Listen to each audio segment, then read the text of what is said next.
You're like a circle that floats around me, keeping me safe and sound.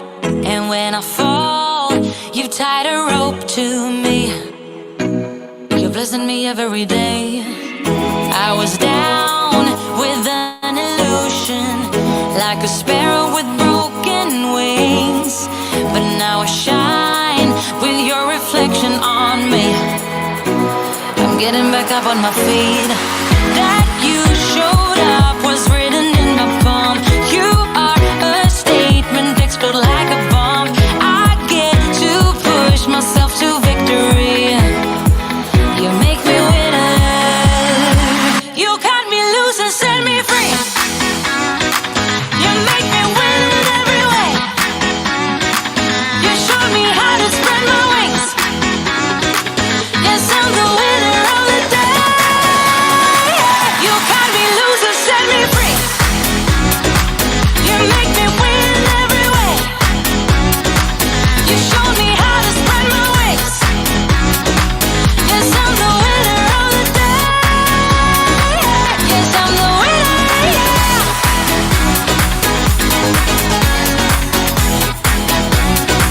'Cause I'm the winner, yeah.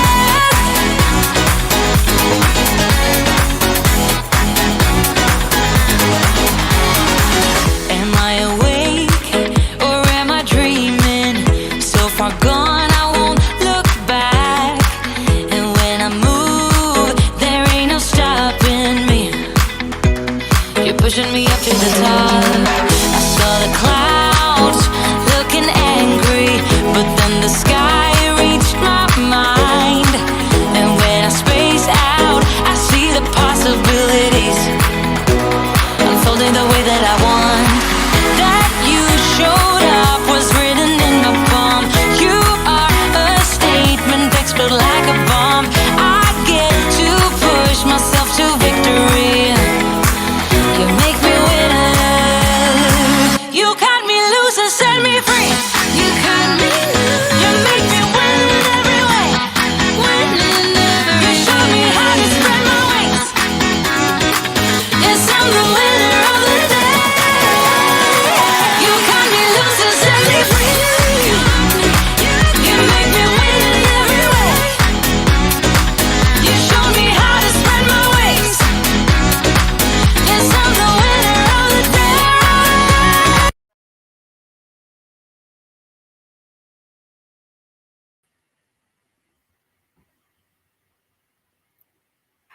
Hello, hello, hello, hello. Hey, sis. Hey. Welcome to Stepping Into Sisterhood, Cultivating Connections, the ultimate virtual empowerment experience. Give yourself a round of applause for showing up for yourself and your sisters today. I'm so happy to see you here. I see you all in the comments. Hey, Kalita. Hey, Shamar. Hey, Antoinette. Hey, Beverly. Hey, Trinette. Hey, Keisha. Hey, Indiana. Hey, y'all. Hey, y'all. Hey, happy Saturday, Jacqueline. Thank you again so much for joining us.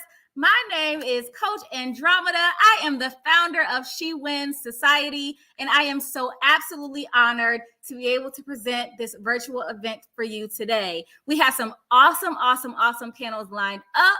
The purpose of this event is for us to really dig deeper and understand why our connections are so valuable, and to help us break down some of those barriers that are keeping us from connecting with one another, right?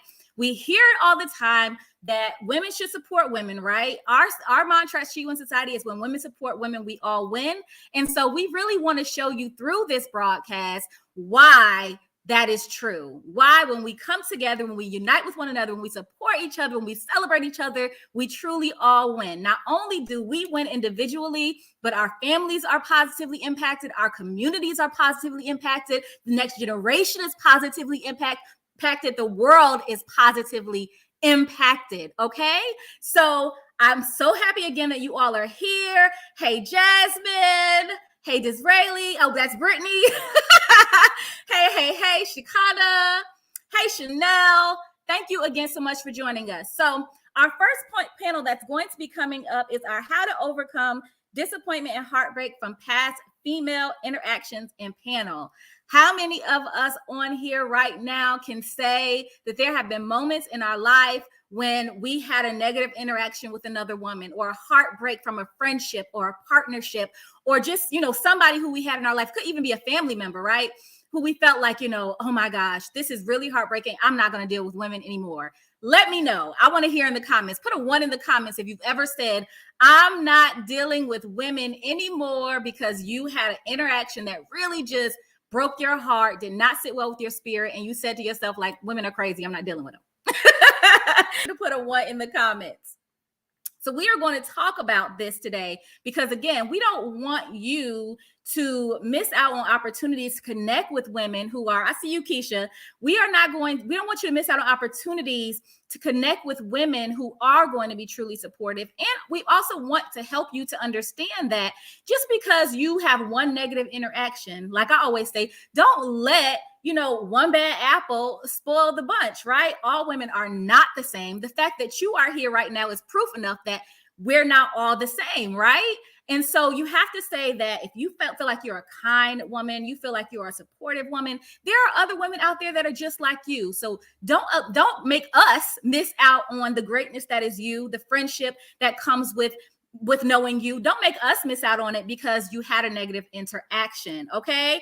Hey, Joyce. Hey, Indiana said, I've never said I'm giving up, but definitely having had some heartbreaking interactions. I see you, Indiana. Okay, so we're going to talk about it. And I'm glad that you never gave up, sis. I'm glad that you never gave up on your sisters. All right, so let's see. Are all my panelists in here for today? Let's see. All right, I'm going to go ahead and let our sisters in so we can go ahead and get this first panel started. We are going to try our very best to stay on schedule today. So adding to the stage, Antoinette Tony Thomas, Natalie Lewis, Brittany Smith, Kay Patrice, and Dr. Robin Gobin. Yes.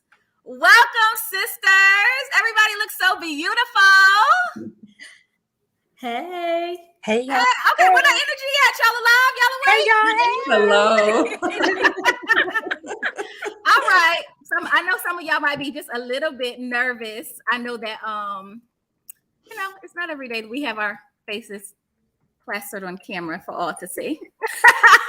But we are here. This is a safe space. If you all don't know, She Wins Society is a safe space for us to have very real, raw, and relatable conversations. No judgment zone. We are here to connect, and we connect through being real, right? Being able to relate to the things that we struggle with and the things that we find to be joyful in life. So we're going to just have some good conversation. All right. Okay, I see shoulders moving. All right, we get a little loose now. All right. Okay. All right, ladies. So I'm going to go ahead and allow these beautiful women to briefly introduce themselves before we get into this panel conversation. I think you all look the same way on my screen. Antoinette, are you first on your screen too after me? Yes, ma'am. I am. Okay, good. So we'll go in that order. All righty. Hello, everyone. My name is Antoinette. Some call me Tony. I am a wife, a autism mom. I am an educator, a Zumba instructor, and the CEO of the Heart of Appreciation.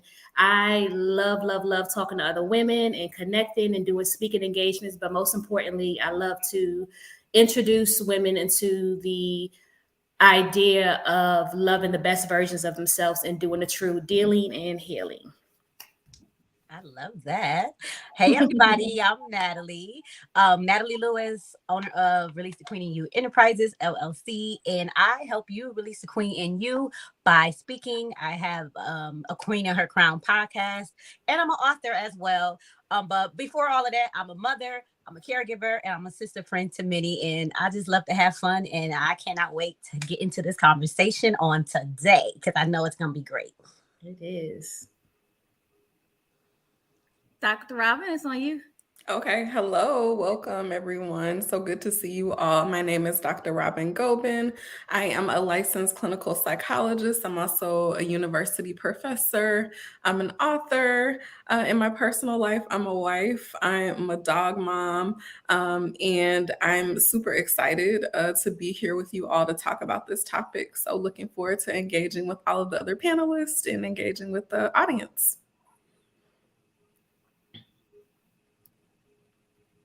Hello, I'm Kay Patrice, founder and CEO of KLux Coaching, LLC. I'm a certified life coach and I specialize in the thriving mindset. And I assist women who are shifting out of survival mode and into their level up journeys, and also helping women sustain healthy relationships. And I'm also a pet mom, and I'm so excited to be here today with all of you and can't wait to dig into this topic. Yes. Hi, everybody. Welcome. I am Brittany Smith. I am a book coach and an author. And really what I do all day is I'm a mom of a toddler and a newborn. So we know how that goes for even pet moms because we know how baby animals are. But I'm really excited to be here. I love the topic of friendship. I love the topic for some reason of when things don't work out in friendships. But I'm super excited to get into this chat with everybody.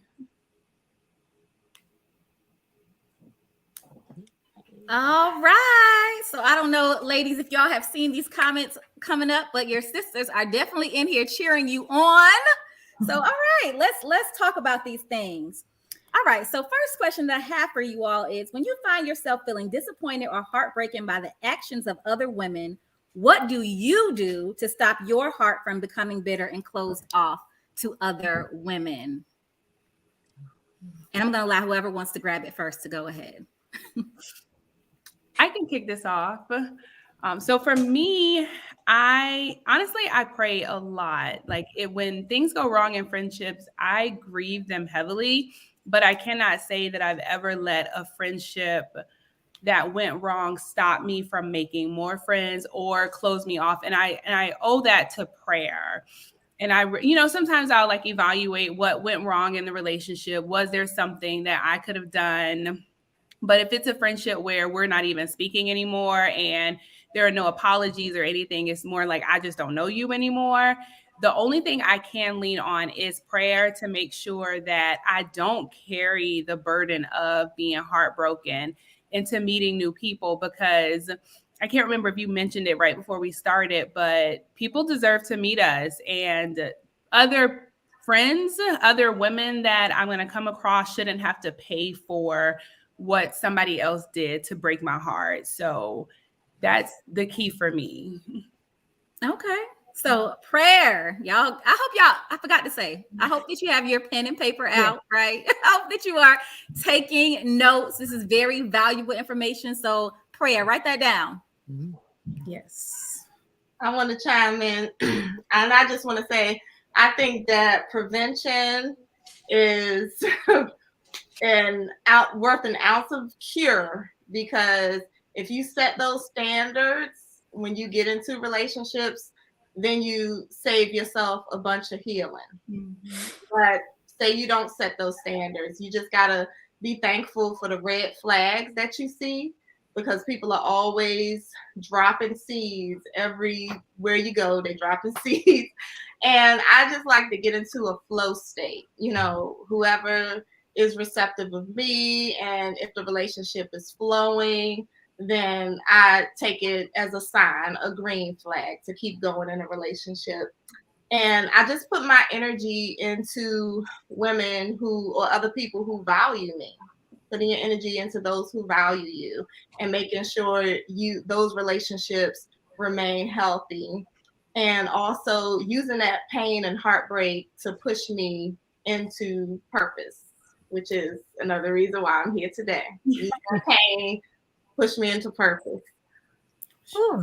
Well, let me chime in on what you say, because that was one of my answers was self-evaluation, red flags, right? Because just like we give Ray 1,000 chances. We should be able to give our friends some grace and think about it and look at the situation for what it is, not what you want it to be.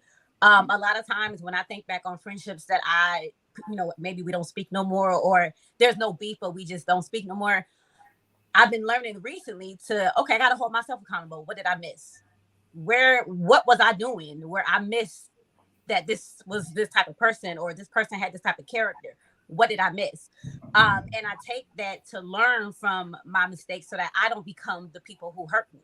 I don't become that friend who, did the shady thing or said the shady thing. So that's what kind of helps me move forward and be a good friend to others, because I know how it feels to feel like you've been stabbed in the back. I know how it feels to have your ideas taken.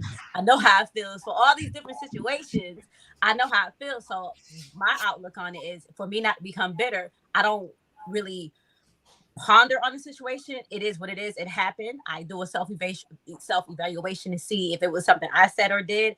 But if it's something that I didn't say or did, and that person just decided to go left, God bless you. Wish you well from over here.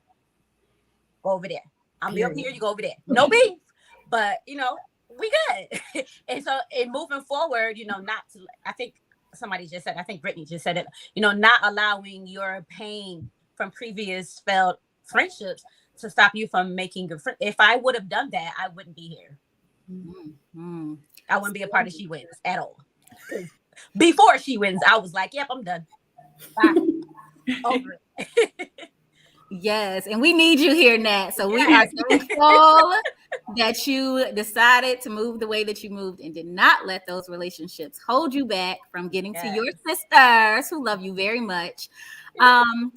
So, okay, you guys, prayer, accountability, grace, paying attention to those red flags, so many good things. I definitely want to add that what has helped me is understanding that everybody is not meant to go with you through your lifetime.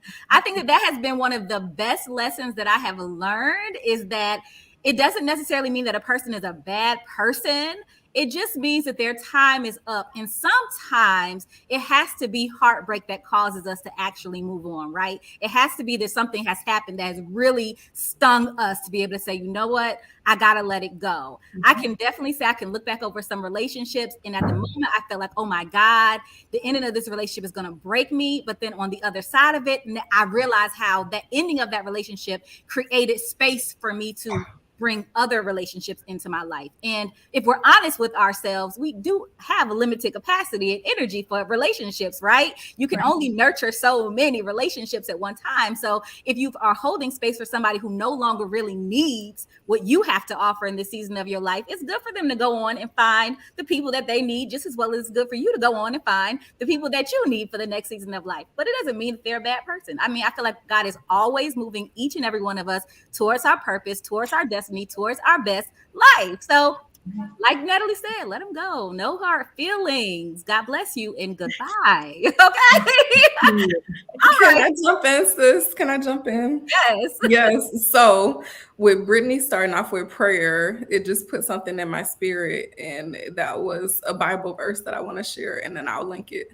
So it was 1 Corinthians chapter 12, verse 18, and it says, but our bodies have many parts, and God has put each part just where he wants it. How strange a body would be if it had only one part. Yes, there are many parts, but only one body. The eye can never say to the hand, I don't need you. And the head can never say to the feet, I don't need you. And so how I feel like this relates is that what I try to do to help me not get bitter is to remember that each person is a creation of God, right? And so I have to be well-resourced to be able to do this, because sometimes I'm not. And yeah, so we won't talk about that part. But when I'm well-resourced and I have my lens, my spiritual lens on, I think about, okay, this person is probably going through fighting battles that I don't know about, and that's what's motivating this behavior, and that's why that relationship had to end. But even when it says like we're still connected and we're still a part of one body, so I like to think about, okay, they're still a part of the body and they're still necessary. Maybe I need to love them from a distance though, from at this point,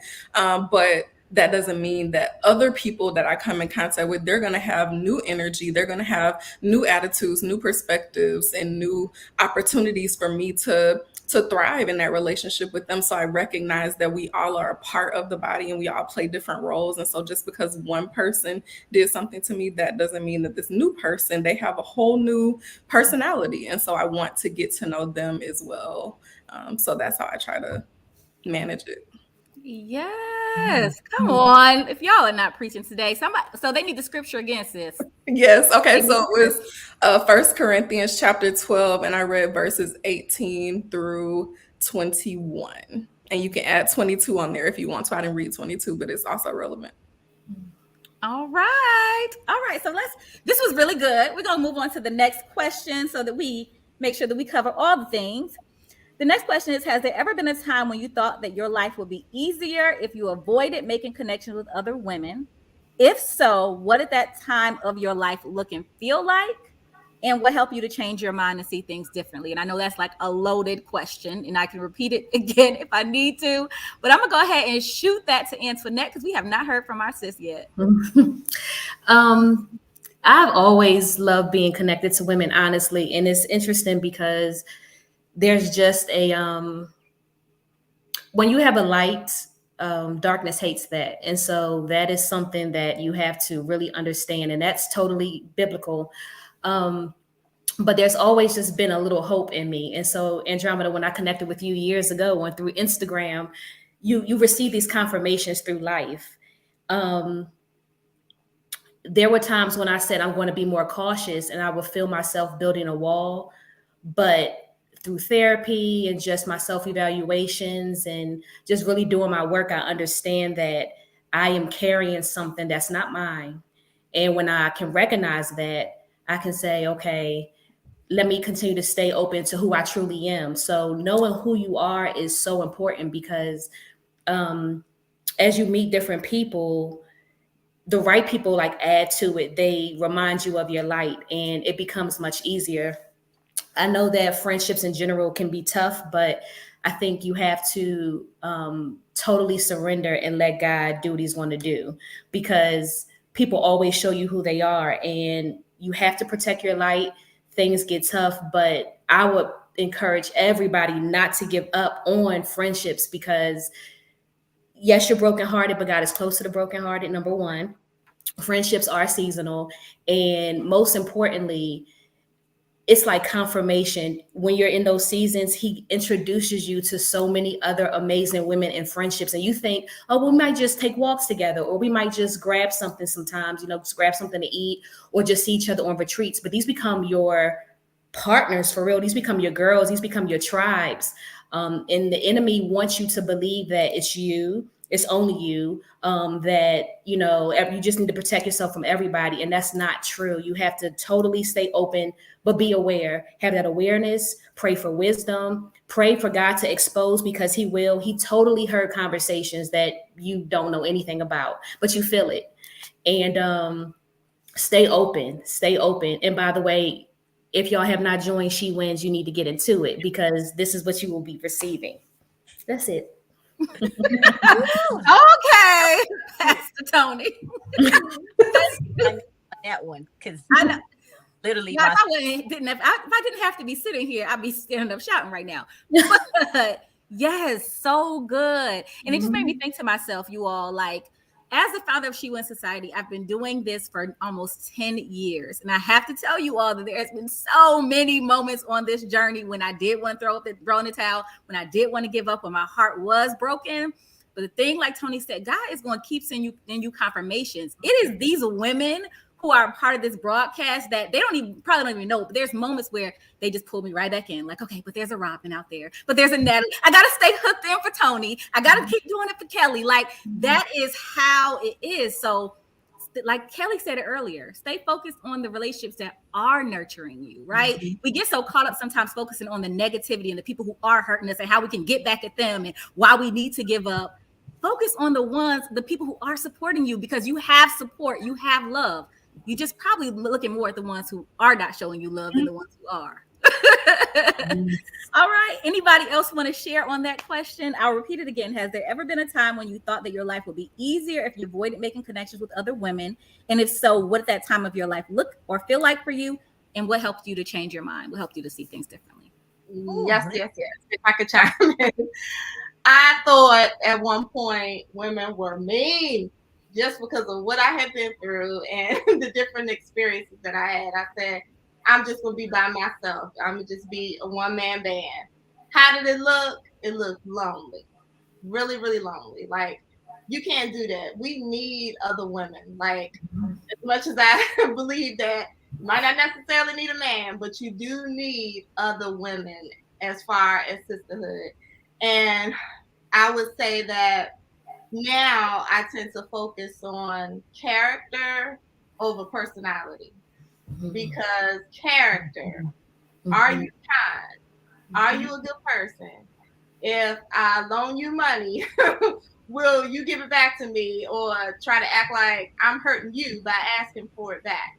Versus a vibe, versus personality. Like, okay, you're fun to go out with, you're fun to party with, you're lit, but how's your character?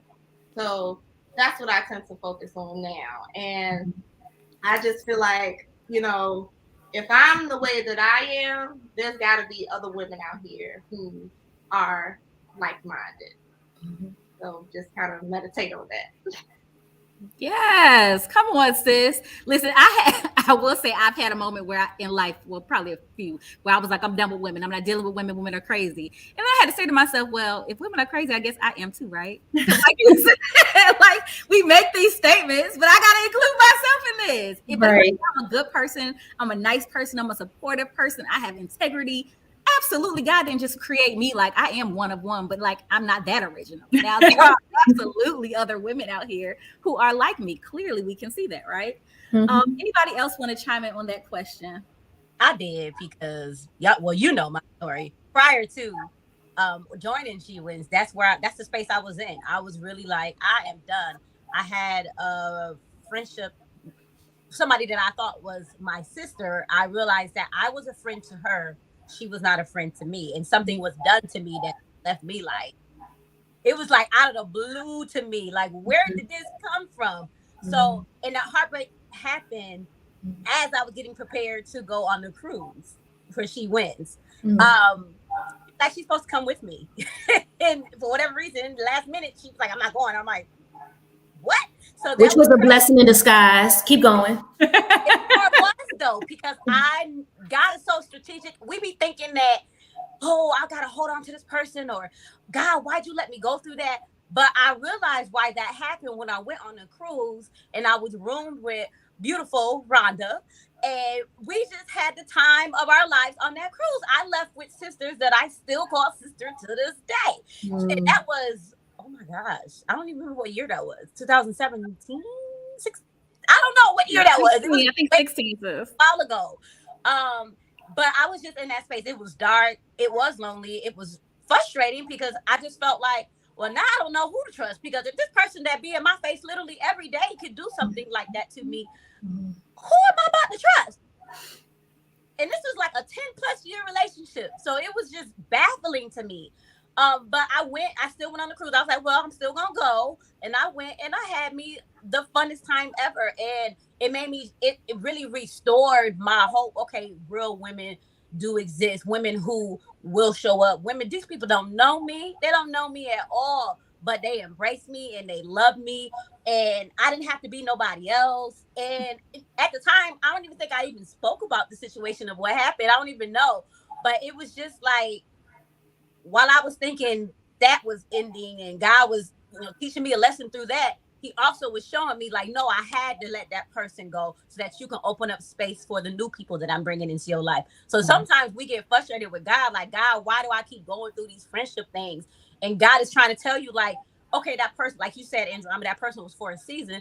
Their time is up.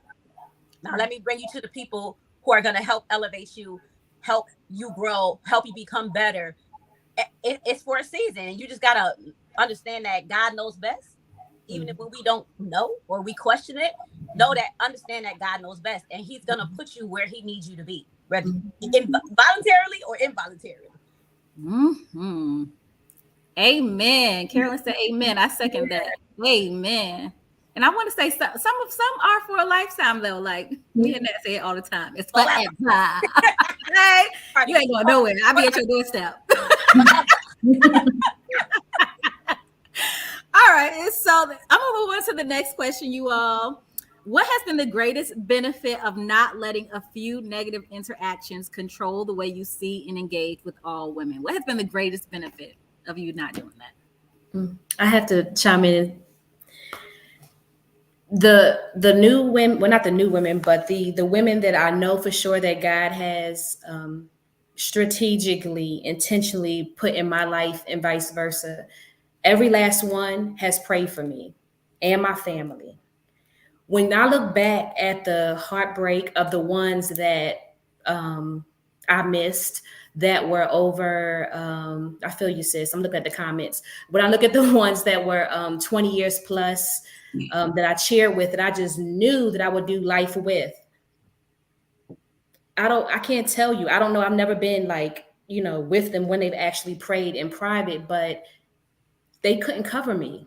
Right. And God has intentionally put women in my life that will randomly say, had a dream about you, or, hey, just checking on you, or I know this is your dad's anniversary, whatever it may be. And it's not like it's an expectation for them to pray. It's just genuinely exuding out of them. And the connection is, I do the same for them naturally. If a woman in your life can cover you, can pray for you, can be happy for you, can accept that good news, can move with you, can have faith when you don't, can show up for you. That is somebody that God has intentionally, she is a gift. When you spend time with her, her presence is a present, and vice versa. And we have to just keep in mind that just stay open. Please don't close off regardless of the pain, because the best decision I made was staying open. There are women in my life who cover me. And as much as I consider myself a prayer warrior, sometimes I need a moment. And to have a woman that can just say, thought about, and I can feel their prayers. I can feel their prayers. So it gets me emotional. Stay open and make sure you have some praying women in your life, because it's a game changer. At the end of the day, you started out with just you and God, you're going to end with you and God. And through this journey, you want somebody that keeps you connected to God. Come on. So somebody go ahead and pass the collection plate. Right. At this point. I wanted to add, in addition to prayer, that what keeps one of my benefits is having people who, and you mentioned it a little bit, Tony, like they, not only do they love me, but their love for me extends to my family. Yes. Like it means the world for me to have and this isn't something you think about when you're younger and you like have these friends. I wasn't worried about, will I have friends that will cover my kids? Will I have friends that will think about my children, that will look out for them, that'll ask me, are they okay? That'll make sure that my children are okay. Like this was not a thought. Mm-hmm. But now that I'm in this season of my life and I look at the relationships that I have and I see their love for me, like it genuinely extends to my family without me having to ask. I could have never imagined what that would feel like. And I know that, like, I've never been a person that would close myself off to relationships. I don't know, maybe I like pain or something, but I'm just hopeful that they're all going to work out and they're all going to be forever. And it's a surprise to me when they're not. But now that they're here, and even some of the newer ones, like I have women that I'm connected to that I've met through this group, women that I've met through my husband. And when they worry about my children, I'm like, there's no love like this, because I pray that I live long enough to raise them. But I know that if I ever leave this earth sooner than I would like to, that at least my kids will be thought of, that they just won't be out here like they don't have no family. Like my sisters have adopted them as like, I'm a part of your village. So if you're not here, you can count on me. And when we close ourselves off, we don't get the benefit of what is beyond us. Like the people who are connected to us never get the benefit of having the friends that we have. Yes. So good, y'all. This is so good. And that's beautiful, Brittany. Like, that's really, really, really beautiful. I mean, let's think about that. What you just said. Like, how many of you women who are listening, who are moms right now, like, do you know who would take care of your children if something happened to you? Do you know? Do you have a sisterhood who will step in and who will be there to support your family and helping make sure that your children are okay? Like, I mean, we need a tribe. It takes a tribe. It takes a village to raise a child, as they say. So we should be trying to grow community and build a village instead of being so quick to cut each other off. Right? We need family. We need a village. This is so good. All right. So if you could give guidance to your younger self about building relationships with other women, what would you say? What would you tell your younger self? I think that, well, I know that, like Natalie said, I would say that, just like you do these men, vet your relationships.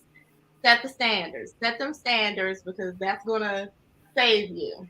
Again, you won't have to heal from that broken heart. Women need other women. So build you some friendships with women who are significantly older and some women who are significantly younger. And learn from both. Learn from both and teach both. Like, it could be something that you could offer someone older than you. Good advice, good life experience, as well as somebody that's significantly younger than you. Just everybody is a part of the sisterhood. I love that. Yes, so good. I would say know who you are. Because when you don't know who you are, you will just lash on to anything and anybody. And when you know who you are, you'll be able to vet properly, because you'll be able to see, like, okay, well, he thinks like this about this. And keep in mind that the person doesn't have to think and agree with everything that you agree with. But as far as foundation and standards and boundaries, I believe those things should be the same. But if you don't know who you are and you don't know your standard and you don't know your boundary, you're just gonna lash on to anything to show you attention, and then that's how you get hurt over and over and over again. Just like, we do it in our romantic relationships. If we're honest, you see somebody, you're like, oh, I kind of like him, and we vibing, like you said, can't go just off a vibe. Okay, who are you really? And I think once you understand who that is, who you are, then you'll understand others better, and you can be a better friend, and you can attract better friends as well. Come on, preach, Pastor Natalie. You just really made me think to myself how I used to feel like I had a revolving door of friendships. And the reason for that, though, is because I was latching on everybody. Like, if you were nice to me, oh, you my friend. You're my friend. You're my friend. You're my friend. Only to find out, like Kay was talking about, I'm finding out your character is not in alignment with mine. You don't really have integrity, right? Like, I'm over here trying to love on you, and you over here trying to take my man. We're not the same, right? Period. Real story. Real talk. They be doing that. So it's like, you definitely do have to know who you are. And also sometimes knowing who you are is recognizing what things that you have going on inside of yourself that you need to heal from. Somebody in the comments said earlier that sometimes it is you, in a sense that, like, things are triggering you. People are doing things that are triggering you, and it's triggering you because you have these unhealed wounds. And it's not as big of an issue as you're making it out to be. It's just bigger because that person did something that somebody else did, and now you combined them all together, and now you're feeling this like it's World War III up in here. And it really was just like a very simple thing that could have just been easily communicated and moved on from. You know what I mean? So sometimes you have to recognize, like, if you need some healing so that you can have better relationships with other people. And I know Dr. Robin can speak to us about that, our licensed psychologist. Yes, I was going to piggyback on what you and both Natalie shared, and just, I think when you know yourself too, a huge piece of that is that other people's opinions of you don't change. what you think about yourself. I think that that's so important, because going back to the previous question, a lot of hurt that I've experienced is the things that people have said about me or to me or perceived about me. And so, but when you have that self-assuredness and that confidence that I am in the image of God and I am who He says I am, not who all of these other people are saying that I am, then you save yourself a lot of suffering. You save yourself a lot of heartache, because it doesn't even phase you. Of course, we want to be open to feedback. We want to be open to constructive criticism. But when people are saying something that's just blatantly not true about you, you can just like roll it off like a duck, water rolling off the back of a duck. Like it rolls just off, because you know that this is not true about me. And so I don't have to get caught up in it. I don't have to seek validation. I don't have to do all of those things. And so it just gives you this freedom and this like assuredness. And I feel like that's what God wants us to walk in. So that's what knowing yourself does too. Come on, freedom, sis. If I could be honest with y'all, like that freedom you talking about is something that I did not get until like a couple years ago. Like, like it's been very recent when I get that freedom. So if you haven't reached there yet, just keep on living, sis. just keep on living. Eventually, you'll realize, like I'm good. I know me, and I'm okay if you don't like me, but I know I have people who love me, right? I just want to say something. A lot of times when you truly know who you are and who you're not, right? You know who and whose you are.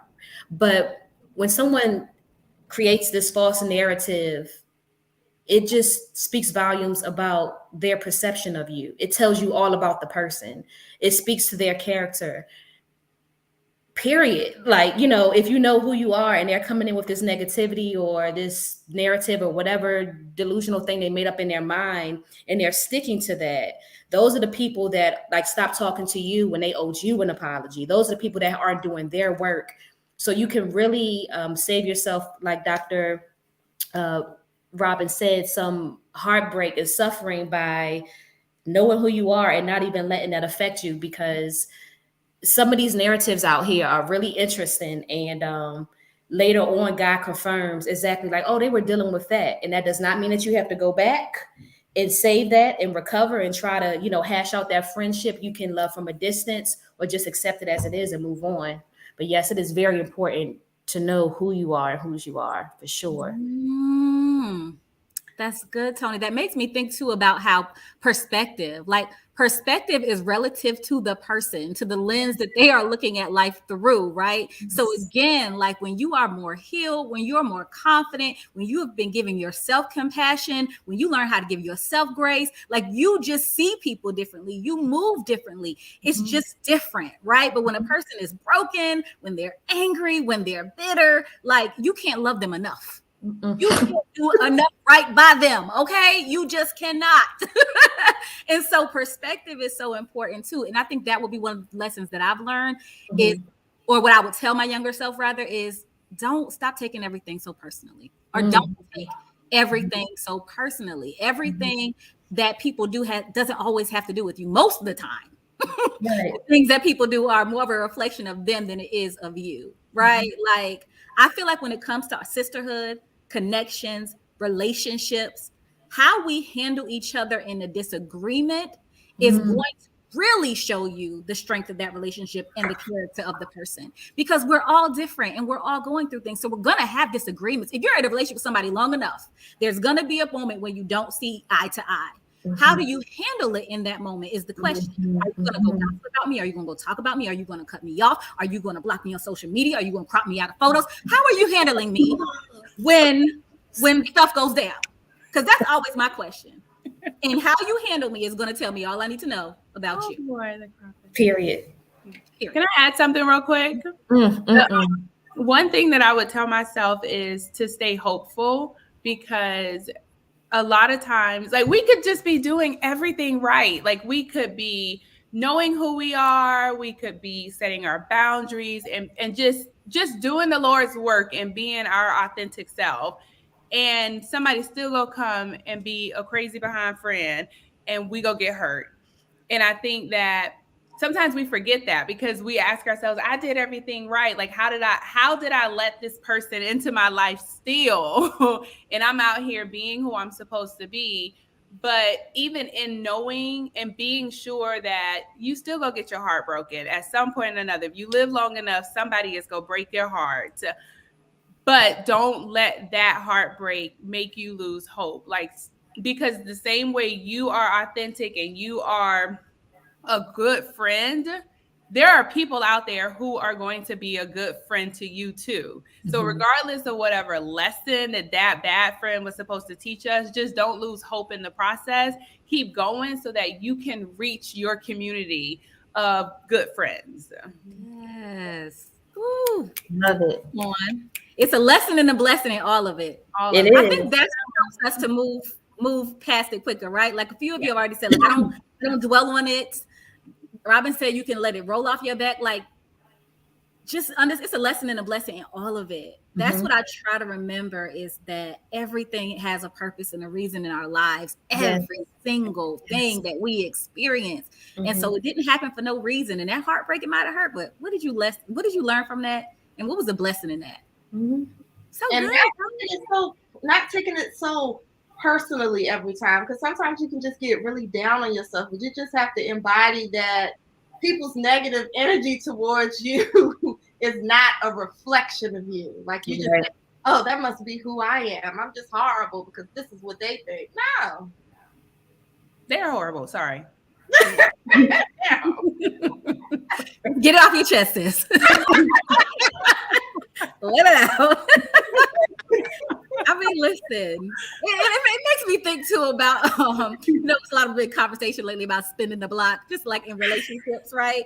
But that also makes me think about the fact that, like I said earlier, people got to go through their own journeys. And sometimes in the path to them becoming a better person, they have to hurt us. So that's why I also try not to carry that, like carry the hate and bitterness, and also be open to the fact, I mean, I don't usually reverse, right? I usually keep going, but understanding that God can work on everybody. He's working on all of us all the time, right? So people can improve, they can grow, they can learn.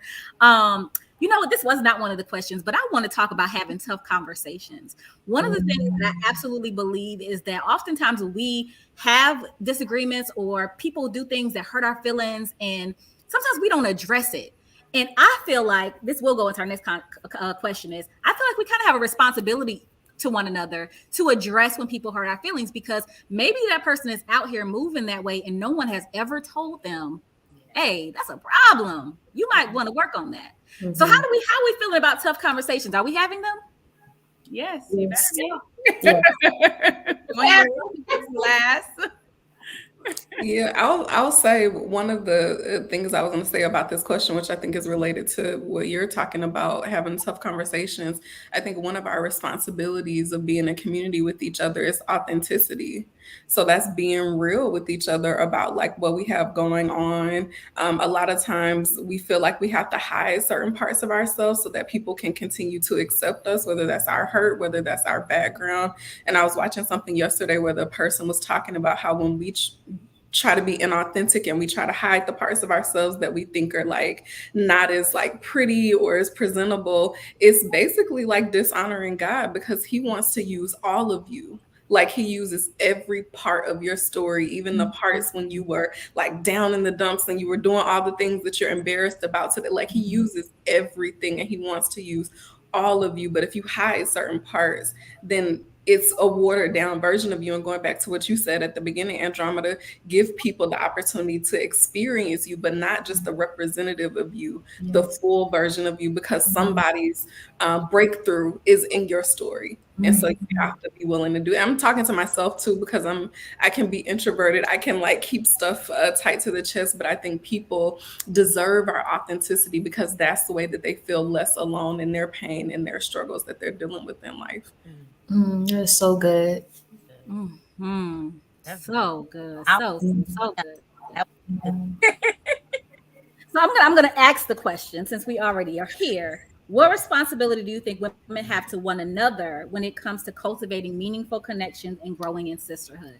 So we said having those tough conversations with one another is definitely a responsibility that we have. Does anybody else have anything to share really quickly before we end this panel?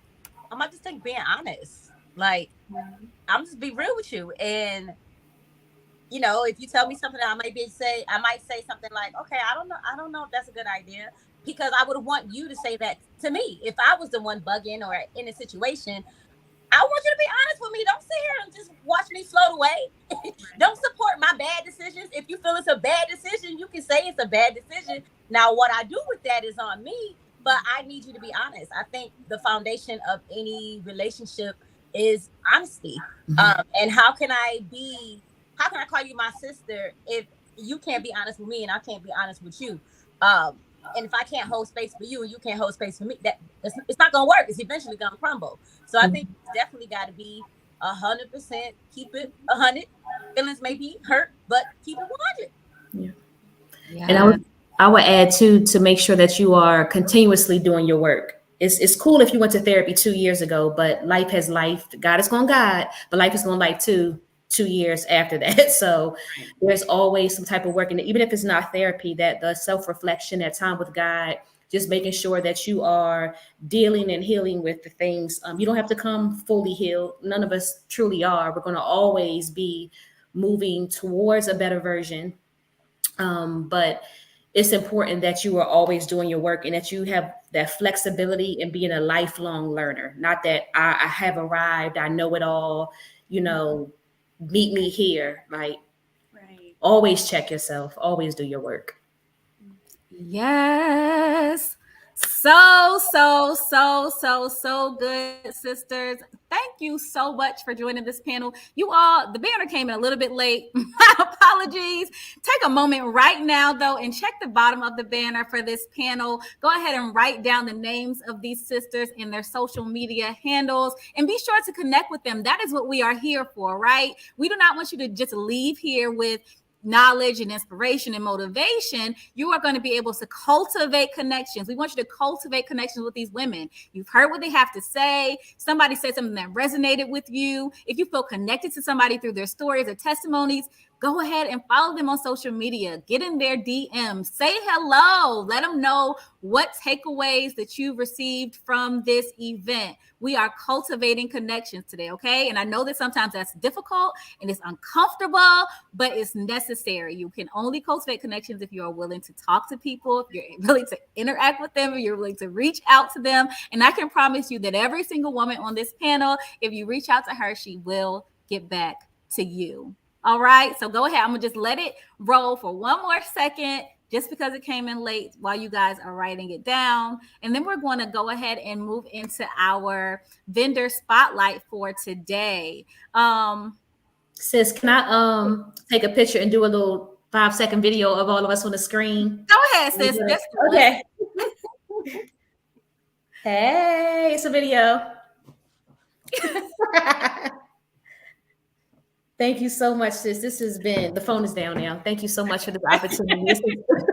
This is so good. This is so good. And what a beautiful start to our day. Yeah. Like starting off with so much light and love. It is heartwarming. Thank you so much. Thank you. Thank you. And thank you, ladies. Thank you, ladies. Thank you all for answering the call and being here and showing up for your sisters. We look forward to continuing to connect with you after this event. If y'all are available, be sure to join us in the audience and get in the comments. All right. Sure. All right. So, thank you again, ladies.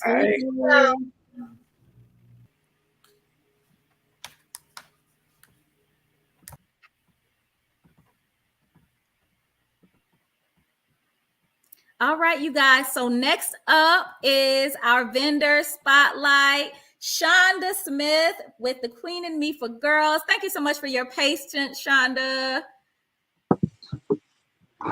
And I am going to leave the floor to you. Well, thank you. Can you hear me okay? Yep, we can hear you and we can see you. I have really enjoyed the conversation that you have with the panel, ladies, regarding cultivating relationships with other women. So I'm going to start right there and then just carry on through. I do agree with the importance of cultivating that relationship with women, with sisters, for strength, encouragement, support, accountability. All of that is important. In particular, this year has been a season in which I have really had to pour into the support of other women to help me get through.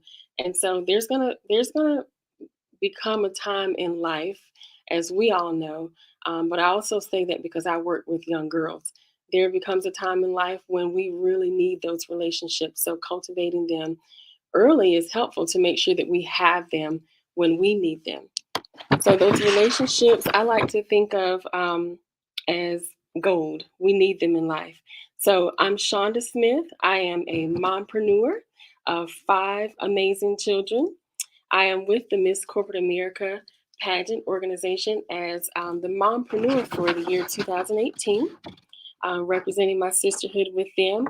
And I am the founder of the Queen in Me, which is a girls empowerment organization.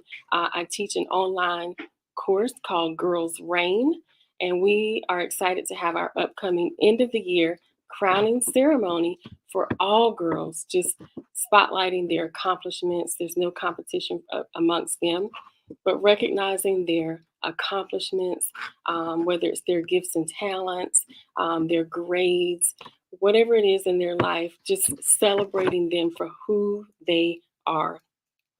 And so, what I want to talk to you about today, really quick, is how to be bold, brilliant, and better in your thought life. And when it comes to success in any area of life, whether it's business, relationships, as the panel just discussed, health, any area of life, our mindset truly matters. And one of the things that I've learned is that our subconscious thoughts tend to really drive us. And our subconscious thoughts are programmed by our past experiences, things that we've gone through in great repetition. And they're also programmed by deep, intense emotional experiences. And sometimes the way our brain works, as we deal with those experiences, self protection comes into play. And some of those things tend to hinder us from our future and success. And so it's necessary to think about the way we're thinking, reprogram our thoughts. And that's one of the things that I also teach to young girls while they're young. So if I can give you just a few nuggets, it would be 6 quick steps on just really transforming your thinking to help in the direction of success that you're going in. And first, it would just be to analyze your thoughts, to think about what it is that you're thinking about.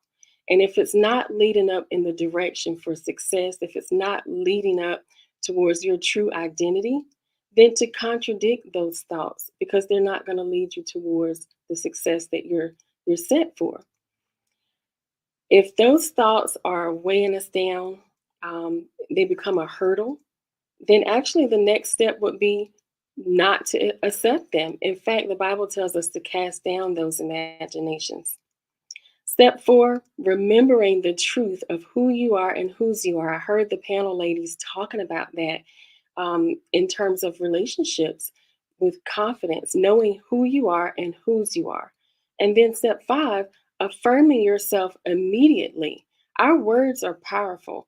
When we speak positive words, we're actually retraining our subconscious thought so that with repetition, they become a part of our conscious thoughts and drive us in the direction that we're going towards.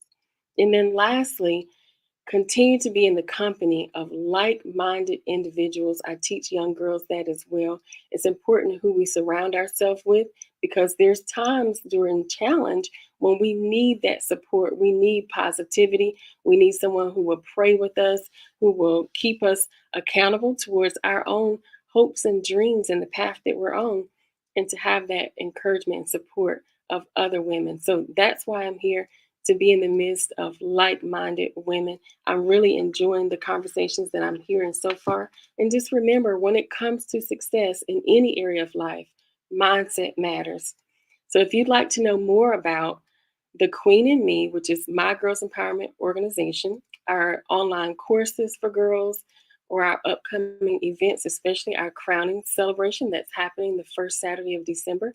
If you'd like to know more about that, if you'd like to know more about the Miss Corporate America pageant organization, please reach out to me on social media at Queen Shonda Smith or at The Queen in Me Girls.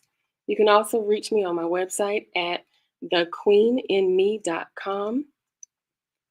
I look forward to continuing this sisterhood journey with each of you all. My free gift to you is an ebook for how to help you create the vision for your little queen, to help her create a vision for herself and a vision board so that she can keep all of her hopes, dreams, and desires top of mind as well.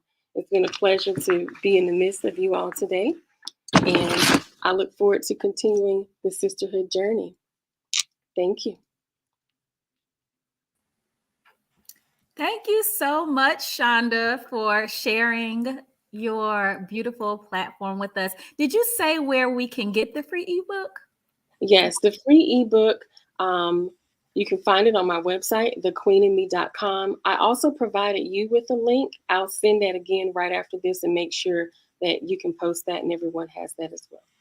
Okay, so everybody who is registered, when we send out the link for the replay, we will make sure to include the link for Shonda's free ebook. So keep your eye out for that. Thank you again so much, Shonda, for your time today. Thank you. All right, you all, we are moving on to our next panel. Again, thank you so much for being here with us today. If you are just now tuning in, thank you, thank you, thank you.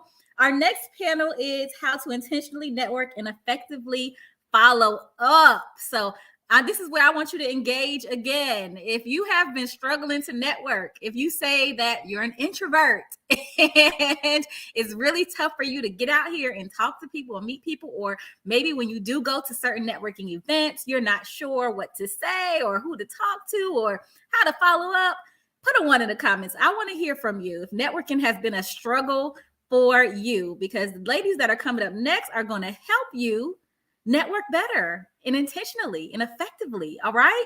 So I'm going to now bring to the stage Sharice Grantham, woo, woo, woo, woo. Essence English,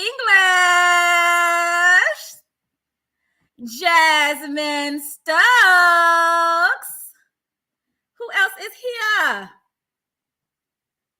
I can't. Oh, sorry, Desiree. Not yet. Coach Tashawn.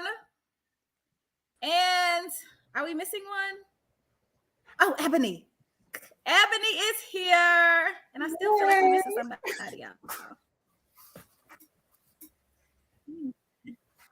Hold on. We missing somebody because I'm not supposed to be here. Kanisha, where are you, sis? I saw her in the comments. Did somebody say something? Okay. I don't know. I hear like an echo going on somewhere. Anyway, while we wait for Kanisha to come in, hopefully she is on her way. Somebody has like some feedback happening. If you can mute yourself if you have some feedback. Let's see.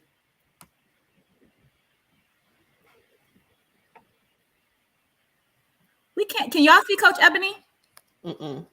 I can't see her either. It says she's on the thing, but I see her behind. Okay, so let me take her out and bring her back. Ebony, Coach Ebony, turn your camera on. And thank you, audience, for your patience. This is the live. joy. This is live when it's live. This is okay? live and in color. This is the joy. Yes, I'm here. I can see you guys. You can't see me? Oh, no, we can see you now. You turned on your camera. Okay, I so had it on. I had it on. I don't know what happened. I'm here. So, okay. Eb, I'm not sure if it's you, but you might have some feedback going on with your camera. Kanisha says she's here, but I don't see her in the broadcast studio. Hey, Jackie. Right, so I'm hey, not Brianna. I see you, sis. While we're working on getting Kanisha here, I'm going to go ahead and let Coach Tashawn introduce you all, and you can do your brief introductions. And hopefully by the time everybody's finished, we'll be in the building. if you're not speaking, if you can mute your microphone, that would be great. Just because we are hearing some feedback, and I'm not sure where it is coming from. Hello, ladies. How are you? We're doing good. Awesome on this beautiful Saturday. You all look so beautiful, and I'm so glad to be in your presence. Let me go ahead and get started with our first panelist, Sharice Grantham, founder of Sharice Grantham Consultant. How you doing, Sharice? I'm good. Thank you so much for having me. Yeah, tell us a brief snippet of who you are and what you do. Absolutely. I'm Sharice Grantham, as you stated. I'm founder of Sharice Grantham Consulting. I am a mother of one. I'm a homeschooling mom, life coach. I have a passion for coaching individuals to just walk in their purpose, whether that be their homeschooling journey or just in their career itself. So that is a little bit about me. I love it. I love it. Thank you so much for being here. Next, we have Ebony Hill, president of Hilltastic Coaching. Hey, Ebony. Or did she? Hi, Okay, there you how are. are How you? you doing? I'm doing great. How are you? Awesome. Give us a snippet of who you are, what you do. All right. I am a life coach. I'm an author. I'm a speaker. I'm a woman who believes in living your best life. All my things come from a place of being more and reaching your goals. And that's what I do in every capacity of my life. I love it. I love it. Thank you so much for being here. Next, we have Essence English, founder of Brands Endeavor. Essence, how you Hello. I'm good. How are you? awesome. Give us a snippet of who you are and what you do. Thank you. Thank you for having me here. I'm Essence English. I'm a first generation graduate and entrepreneur from New York City. So we got anyone from New York City in the house? Okay. Okay. I see you. I see you. Like many others, I faced the challenge of losing my job during the pandemic, which led me to create Brands Endeavor, a brand and marketing consultancy for entrepreneurs who want to build a strong brand for long-term success. And due to the power of networking and sisterhood, I was able to file my business, build my brand, and attain, my first clients within just 3 months. So I'm really excited to be here speaking on this panel and pouring into, everyone in the audience. I Thank you love for having it. me. Thank you. Welcome. I love it. Next we have Jasmine Stokes, Master Life Coach. Hey, Jasmine. Hello, Good. hello, ladies. How y'all doing? They asked Awesome. me to bring the tambourine, but I think I'm gonna wait. I should take us to church real quick and make everybody, gather the group. I am Coach Jazz. I am the coach's coach. So I am the founder and CEO of the Greater Me Consulting.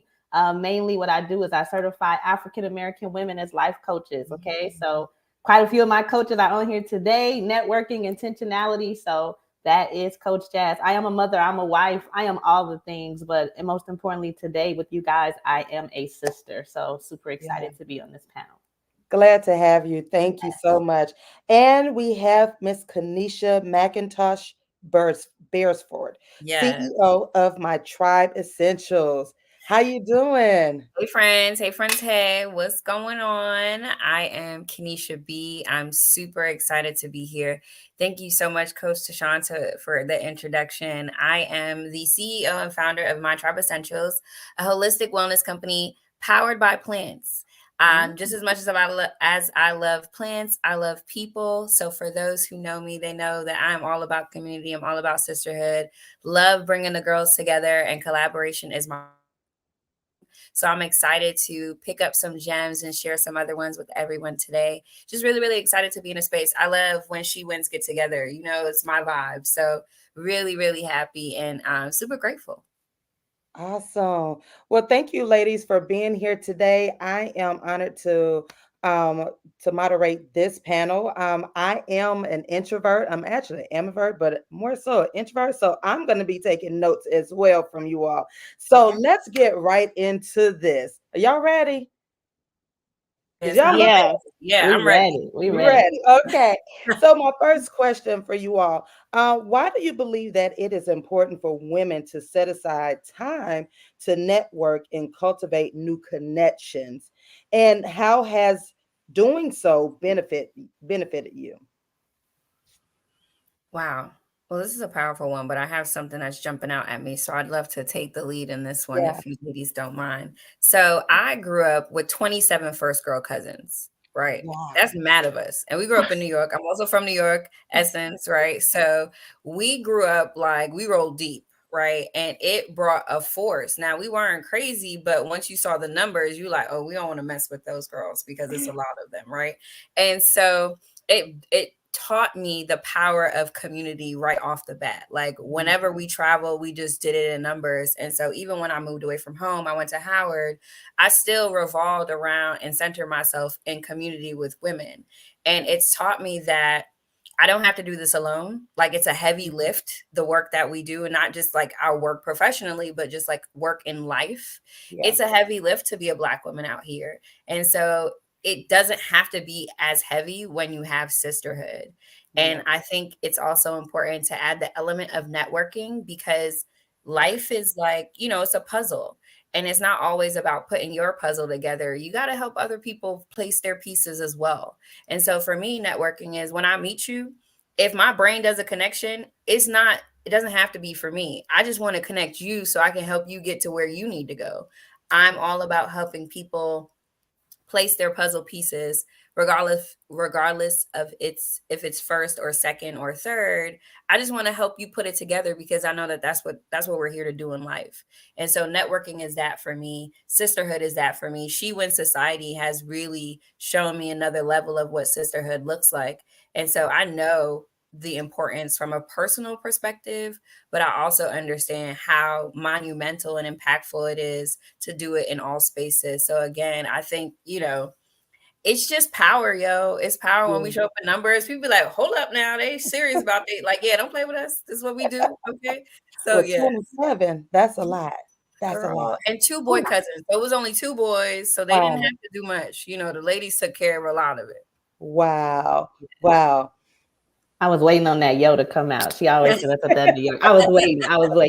I'm gonna just add there the beauty. So to quote a sister that I know, her name is Natisha Livingston. You never take anybody's words, right? But the beauty of networking, she tells us that relationships are currency, right? And so to what you're saying, how do we build? How do we have resources? We're all here from a place of networking. This is currency, who we know. Not what we know, is who we know. And that's who's going to open doors. That's who's going to help. That's who's going to heal. That's who's going to help in delivering. So I think we have to look at it that way too, that if you're going to grow in life, if you're going to get to that next step, it's going to be all through networking. Yeah. I like that. Relationships are currency. Quote Natisha Livingston. I ain't stealing nobody's words. That's what I heard. Okay. Right. Because we do take that for granted. We don't think about that as a currency. I like that. Yeah. Yeah, and I just like to jump in. I love that relationships are currency, and She Wins has introduced me to so many women. You talk about currency just on this panel right here. Friendships. My coach that certified me, opportunities. I got so much to say about the connections I've made within this group, but it's available. Right? It's easy. It's not something that you have to pay for. You literally can't pay for these kind of connections. So the beauty is that it's free. It's available. And as women, we need each other. There is nothing like when another sister says, yes, honey, that's money. You talk about currency, that's money in the bank. When you get affirmed from your own sisters, it's like rocket fuel, right? So when we make these connections, we are literally sewing back into ourselves and each other. And it's something that you can't get anywhere else. So when you think about networking, you think about that currency, you think about speaking life into each other, it's such a beautiful, beautiful thing. So Yes, one of the stuff right there. Yeah. I love it. Speaking life is so essential. We have to do that. Essence, did you want to jump in, or Sharice? Yes. Thank you. I wanted to just add that, networking allows us to continue moving the needle forward for us women. it wasn't just too long ago that we were even given the rights to own businesses, right? So networking is, I feel like, really important, especially for us as women, to continue moving the needle forward, to show just how versatile and talented we are. Like, us women, we have so much to offer to this world. Like, come and learn about it, you know? So that's why I feel like it's really important for us women to continue to networking and take networking very seriously. Yeah, I love that. And I would add that, networking is like the foundation of everything that you do. And at the end of the day, you can't hold all knowledge in your brain. No matter how big of a brain you have, you can't hold knowledge in your brain. And you know what you don't know what you don't know. And it's through networking where you start to realize in cultivating those relationships, hey, sis, there could be a better way you could do this. Or, hey, I saw you were interested in this. I have some connections here, but you're not meant to walk life in general alone. So who better to understand what you need as a woman than another woman?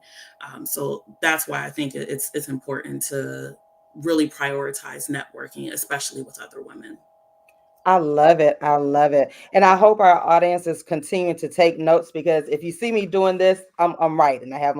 I'm known for the notebooks and pencils, and I'm taking notes. So spitting out these gems. Y'all are wonderful. Great answers. Okay, so let's move on. Oh, I like that.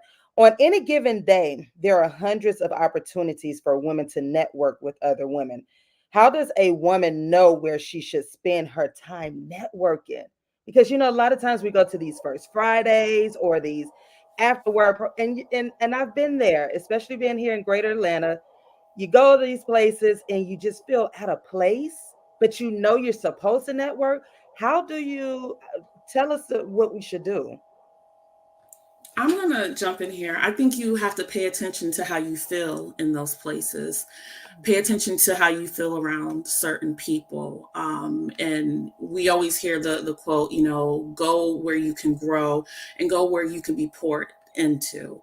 But also go where you feel like you can add value to the situation too. So networking is a give and take type of dynamic. So you don't want to just go in there and see what you can just get, but also see what you can give.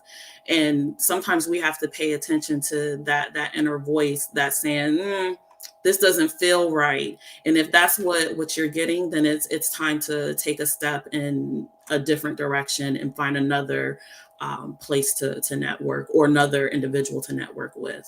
Yeah, I like that. Go where you feel valued. Yeah. I love what you said, Sharice, about feeling, because that's really important, like the energy, in the room. So I think it's really important for women to spend time in places that aligns with their spirit, aligns with their goals. If your goal is to gain more funding in your business, then you should be at a networking event that is for funding for business, or make sure, if you can, see who's going to be there that might, have those connections or might be an expert in that field. Yeah. Yes. And I just want to piggyback off of the depositing. We're going to events and we're going to everything to take, right? Take. But what are you bringing? And you have to be very careful in knowing who you are, what's going on within the inside of you, and what you're trying to attract, right? And what you want to give off. Because when you're unclear, that's what you're going to get. It was a big stigma about mean girls and empowerment. But if you keep going to mean girls events, I'm sorry to tell you, you're a mean girl. Because what about you is being attracted to all the mean girl events, right? You got to take a minute, pull out that mirror. Y'all know how I am about that reflection work, and ask yourself, what is it that's going on inside of me that I keep showing up to those type of events? And then when I go, what am I bringing? Okay. Am I bringing the energy? Am I bringing me? I'm coming to network. You're valuable too. So don't just go in a room thinking I got to go and take everything. You can give something too, just as much as they know, something too. So I think it's very important that it's a 50-50 piece. And whatever you do, you make sure you go and you leave a deposit, even if you don't walk away with something. I love it. And if I can add to that, I am huge about energy. I'm that girl. I'll walk out of places, paid ticket and all. I don't care. Okay. Because I don't do the weird. I don't do the weird. So I understand and I agree with Sharice that energy is important. Paying attention to how your body feels when you show up in spaces.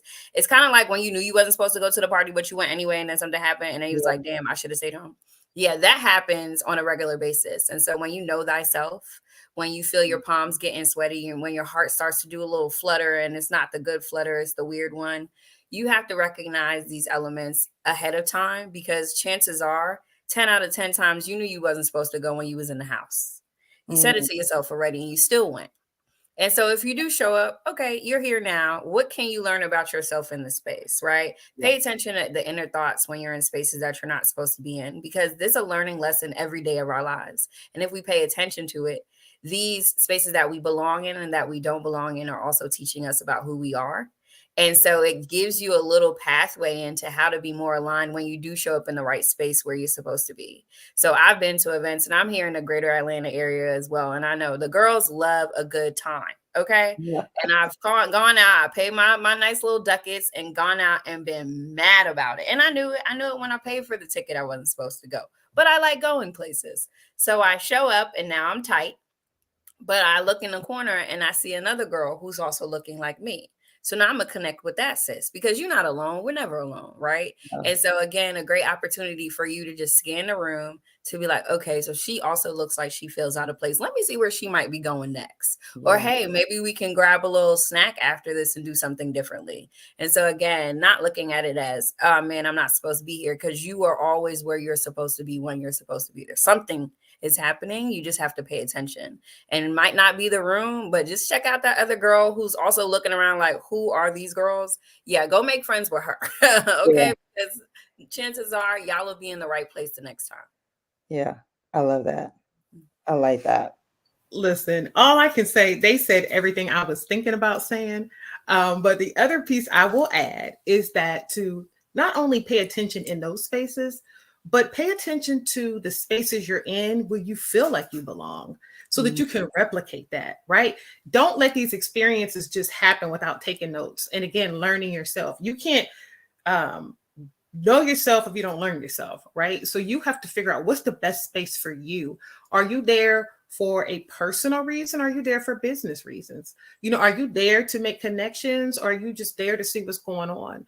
And if you want a good time, it's okay to go have a good time. But I've been there where those networking events, they're awkward. It's almost like speed dating in there. It's got an icky vibe sometimes, right? So you just have to really just say, you know what? That was a learning experience. I'm not going to go to any more things like this. I'm looking for something that maybe has a little more soul in it, something that the people are a little bit more free, something where it's just a different kind of texture. But that over there, that's not for me. And I think that's important too. So you know where to spend your time and where not to spend your time. I love that. I love that. Before we move into the next one, I don't know if you were going to segue into the next question, but I just wanted to piggyback off of what Jasmine said about making sure to be a deposit. One way that you can be intentional about that, I'm gonna give y'all one line that I always use and it always works, is how can we be a resource to each other, right? How can I pour into you? How can you pour into me? And I promise it works almost every time, because you're being clear that, yes, I'm looking for something, but I'm also looking to provide value to you as well. And people, love that. Yeah. I love that. Now, ladies, let me ask you this. I have I've been blessed with my father's looks, meaning I have the mean mug. So many times when you go in places, or I go into networking and I have this stern, firm, look, and I want to do business. But that's not always the case. Sometimes we need to bring that softness out of us. How do you approach that? How do you tell sisters that it's okay not to be so stern, not to be so serious, but at the same time, know that you're there to network and you want to bring out the niceness? Because I do have a habit of the facial expressions. I can be very, very teacherous. How do I get away from that? I'd like to start us off with this one. All right. So you got to practice, bottom line, right? Sometimes, again, we feel like we should just be able to flip the switch and turn it on, and here comes all this charm. No, You know, again, we talk about making deposits. We have to deposit into ourselves too, right? Is this an after work event? Are you tired? Was so-and-so getting on your nerves today? Did you get a snack? Did you have a nap? You know, are you coming prepared? Are you really ready to be there? All that makes a difference. I say a snack and a nap can change the world. Okay. Okay. You heard me. Quote me on that, Coach Jeff. All right. So listen. A snack and a nap. I like that. Snack and a nap. It'll change everything. Yeah. So like really just like sometimes we got to rehearse, even just softening our looks. As women in business, we're always thinking, we're always rolling. We don't look it because our mind is on 100 other things, right? So we got to slow down, be intentional. Let's go ahead and speak life into ourselves. If you got some songs, you got your playlist. If you got some affirmations, get your affirmations out. If you got to get your fit together, get it together so that you can look like somebody. Okay. We know you are, but do you look it? Do you feel comfortable on what you have on? It's hard to project that stuff if you don't feel it yourself. So there's some self-work in here so that we can actually show up and be the best version of ourselves, whether you're an introvert or extrovert. When it's time to be in those kind of environments, you got to push. And it may not just be there for you to grab. We might have to literally manufacture it. Oh, I love that. I love it. Thank you. If I could jump in here. Go ahead, Kenisha. Go ahead. Mine's just gonna be quick, girl, because I'm still working on it. Okay, I do the same thing. I'm literally a New Yorker, so I go in places. I'm like, what? I'm like, oh no, I'm not mad. This is what I do. I don't know. You know, I'm working on it. But I also appreciate when people aren't afraid of that, because I am a fire sign. I am like on the move. Yeah. And so sometimes it helps me to find who's in my tribe and who's not. Right. Sometimes it helps people to decipher how to come to me or what to say, because I'm literally like going to give you some energy. It's never going to be negative, but it's just a thing. Right. And so again, to Coach Ebony's point, it's practice, but it's a lot of trial and error. Don't stop going because you haven't learned it. You keep going and you take the feedback and you roll with it and you improve along the way and you get better each and every time. But I haven't stopped it. I don't know if I ever will. My face just likes doing things, but you'll see me smile. I'm a kiki, but you're going to have to get to that part of me. So there is an exterior that it's like a filtering process. And sometimes I do believe that it cuts the BS out of the way, because some of the girls are a little bit too much BS for me. And I love them. No shade. But I don't have time. I'm not the most patient girl. So I'm like, if you look at my face and you're like, oh, she too much, I might be too much for you. I don't know. Right. But that was your discernment.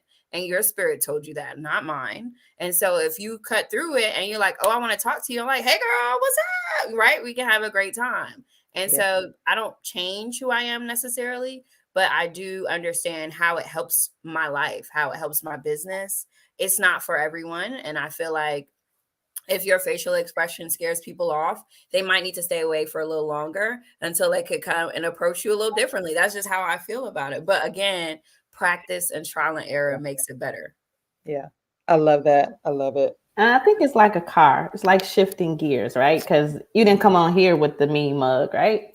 And again, it's because you knew the atmosphere you were going in. So I think with all of it, like there's going to be rituals, there's going to be structure that you have. There's going to be times if you're going in the bank to get that money, you need to look business. You don't need to go in there and say, hey, girl, hey, they're not trying to do that. They want, hello, Mrs. Such and such, right?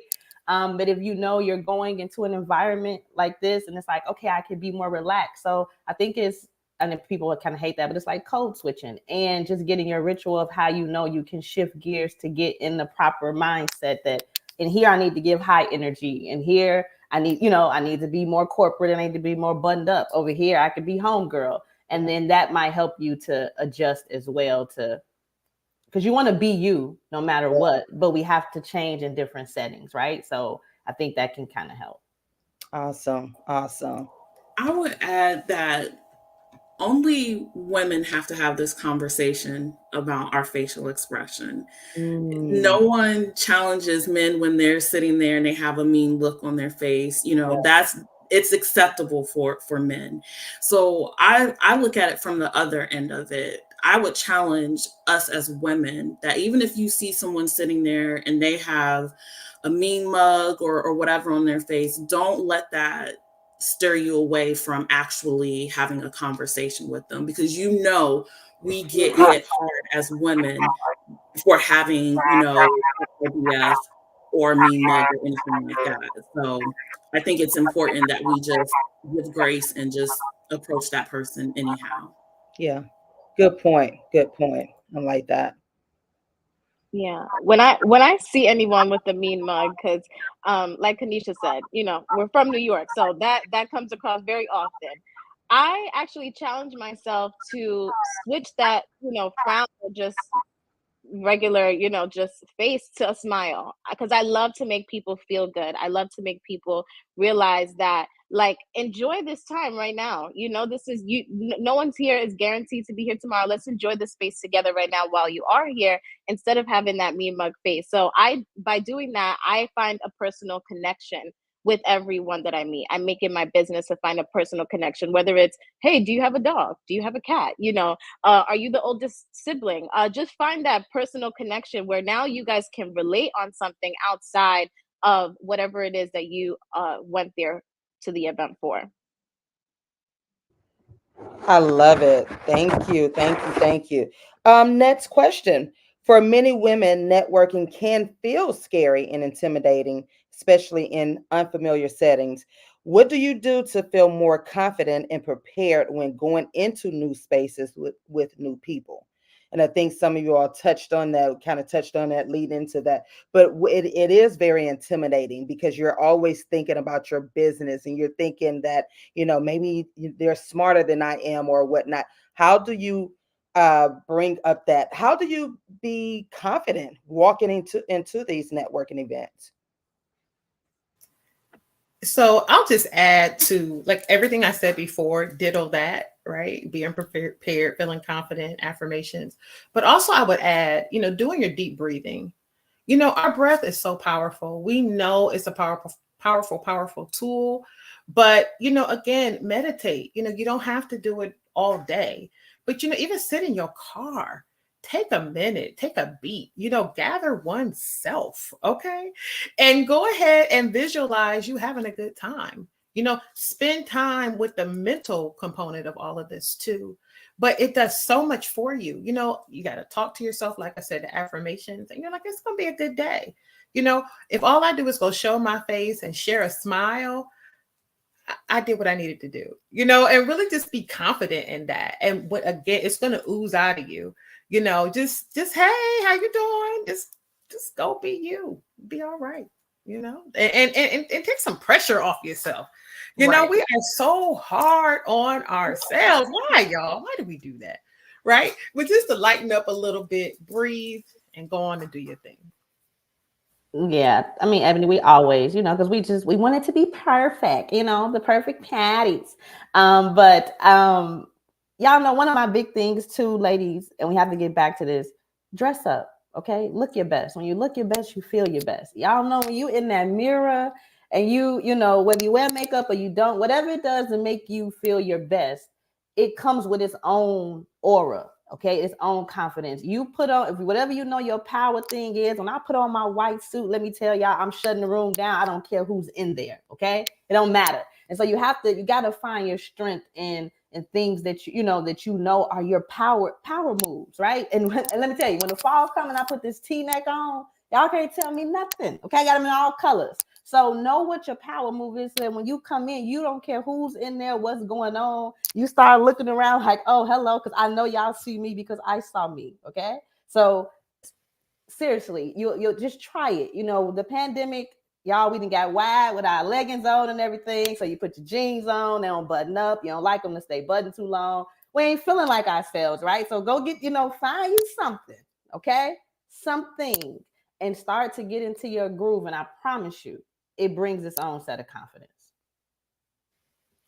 I also teach that you have to know who you are. Like before you go into intentional networking, do you know what your brand is? Do you know what you stand for? What are your values? Because once you set all of those things in place, you can walk into any networking event and you can't be taken out of that.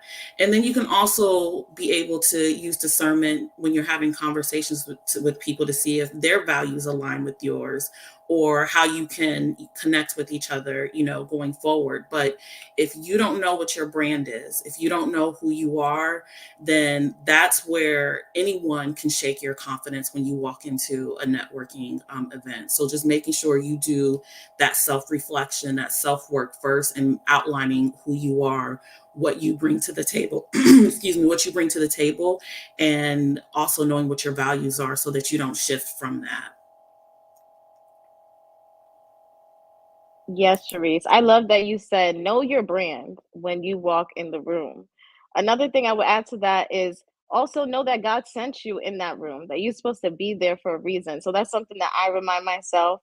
And I also remind myself that I'm probably not the only woman in there that feels intimidated, that is scared. So that also helps me, and makes me feel a little bit more confident and prepared to network with others. I'm gonna just to surmise everything, because yes, yes, and yes, all the above. I tell my clients, my sister friends this, or I tell my sisters this all the time. Nobody knows what they're doing here. We're just adulting, trying to figure it out every day. Like, that's the truth of it. You guys, anybody, hey, do you know what you're gonna do tomorrow? People like, yeah, I think. They can say they think, but they have zero ideas as to what's happening. And so if you go in with this foundational thought that no one is different, that we are all human beings, that we are having experiences of our own, there is this anxiety that you can release, because no one knows what's happening. We're just figuring it out every single day. It's beautiful. It has literally taken me from a type A girl to a, hey, I'm going with the flow, because we thought we knew what 2020 was going to be. And then we showed up and well, bam, okay, spun us. So if you continue on with the mindset that any place that you are, that any person that you touch knows no more or no less than you about life, they may know more about you, may know more about their business than you, or you may know more about your business than they do. And that's the only difference in the space, right? And so go in with this. We put on our pants the same time. Like, it's just basics, right? We're just humaning. It's not that serious, y'all. I promise you. A lot of these people are just as confused as we are sometimes. And so again, you can take all of it off, but put on, right? Show up, like Coach Jazz said, show up as your best self, right? Sharice is saying, hey, know your business. Essence is like, yo, you got to know who you are in the spaces. And Coach Ebony said, take deep breaths. And then just realize that we are all spiritual beings, I say, having this human experience. We know no more, no less than the guy who created us. So let's just let that be what it is and walk in there feeling like, got it. Say your affirmations and everything is going to be all right. It's going to work out just as it's supposed to. I love it. I love it. I love the realness of it, because so many times we're bombarded with all of these gems, and you ladies just simplified it. Like, literally, like, so it takes the ease off of many women, because you're overthinkers. We overthink as women. And so you all just listen. I love it. These gems, I'm running out of paper. Let me get a new sheet over here. I love it. Listen, we have one more question for you. Why is following up after making new connections important? And what expectations should we have after following up? Because many times we just go to these places, we make connections, we have the business cards, or we downloaded the information, but we don't do anything afterwards with it. So how do we follow up, and why is it important for us to do? I'd like to take this one, if that's okay. Because I saw this question, I was like, oh, I got this one. Because I feel like I'm a queen at following up. So my 3 things, if you got your pen, I know you said, Coach Tassan, you going over here and your papers, but make some room, sis, make some room. So my top 3 things for the importance of following up is, 1, it allows them to remember you, right? They networked with a whole bunch of people that day. Remind them who they connected with. So that's one. The second thing is that, of course, it opens doors to opportunities when you follow up, because you never know what they might be working on that aligns with what you're working on. And then last but not least, it lets them know that you're serious about your connection, that it wasn't just kiki, ha ha, but I'm trying to take this a step further, sis. Again, let's be a resource to one another. I think the second part of that question was about expectations, if I could get to it, because I think this is a really big one. Don't set any expectations. I think us as women, we do that a lot, that, we set expectations for people. And when you do that, you are setting yourself up for disappointment. Because been there and done that and thought the highest of people and it didn't work. So I personally say do not set any expectations, because most of the time it has nothing to do with you, but everything to do with them.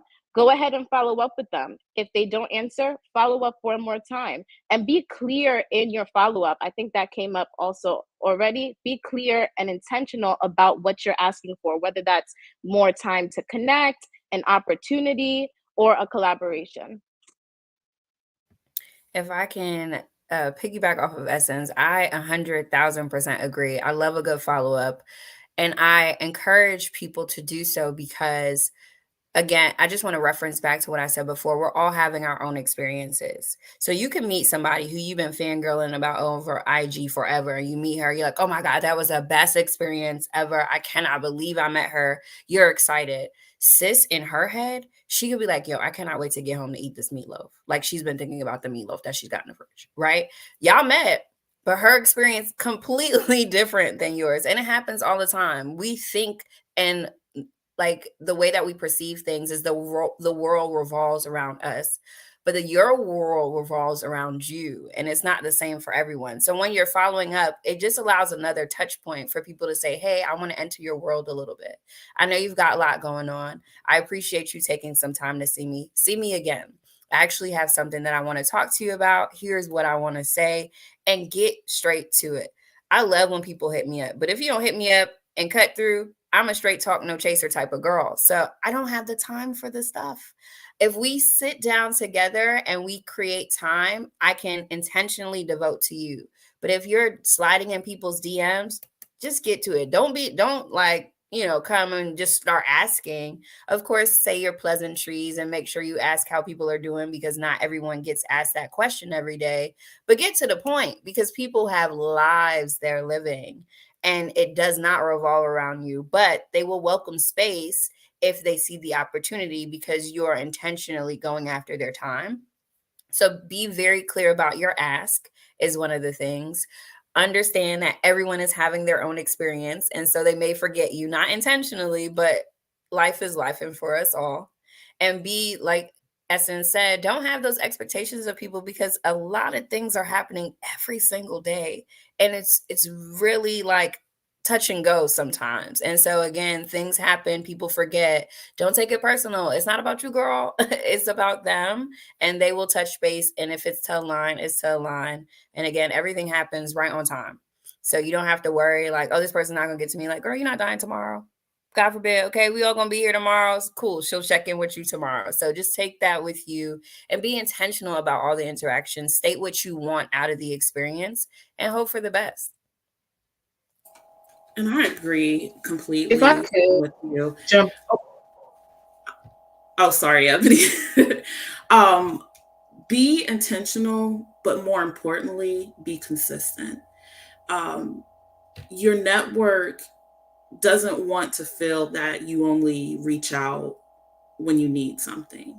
So every contact, every time you reach out, every time you connect with them, that is a drop in the bucket of, when Sharice needs something, oh, I know what she needs. I know what we've been talking about. Or if it comes up, I can provide her with the resources that she needs. But if, another person who just reaches out when they want something, who's going to be likely to get that help there? Who's likely to be able to move forward? So don't just reach out intentionally, but also make sure that you're consistent, because life is lifing. And like you said, we all have things going on. We all might unintentionally forget about certain people, but if you are consistently reaching out, it's a lot harder to forget about those people who are being consistent. Yeah, and that's what I was going to just add on to that. Basically, for me, I had to learn to put some systems in place because good, oh, I was about to, oh, I needed to, and it'd be a month. And you trying to send a little email, hey, who are you again? You know, and what I also learned to do as far as the expectations, what works for me is talking about it when we're having that conversation. Hey, when should I follow up with you? Do you want to do coffee? Is an email there? Do you want to? And they'll tell you. Oh, you know what? Great. You know what? Just way to get me. People will tell you. I say, okay. So I'm going to do what we talked about. So then I'm not in the awkward space of what should I do. But I literally have to, for me to be consistent, I have to have some systems in place. Even if it's like a matter of like a set email. This is what I'm going to say. I don't need to be in creative mode. Okay, this is the follow-up. And again, these are practices. So you got to start them for them to be fluid and be normal. And maybe other people have it together more than I do, but it's literally something that I'm working on because I'm a great connector. But if I'm honest, I'll fall short on the follow-up. So for me, having those systems in place, asking them up front, and then you don't feel awkward. You don't feel, I don't feel, I should say, out of place. And, you know, I'm just silly enough, y'all, to believe people when they tell me. So, you know, some folks, like, just really quick example, lady, we had a class reunion this year. It was our 33rd, okay? We missed our 30th because, but I really did a network. I want to see, listen, I don't want to see y'all for real. But I said, who at this stage in life, I figured we could do some business, made a great connection with a farm's mate, and she just disappeared. Now I'm over here like hyped about this connection. And hey, Ebony, it's chopping up. It's chopping up real bad. So it's chopping up. Okay. You can't hear me? Okay. It's choppy. You're going in and out. Okay.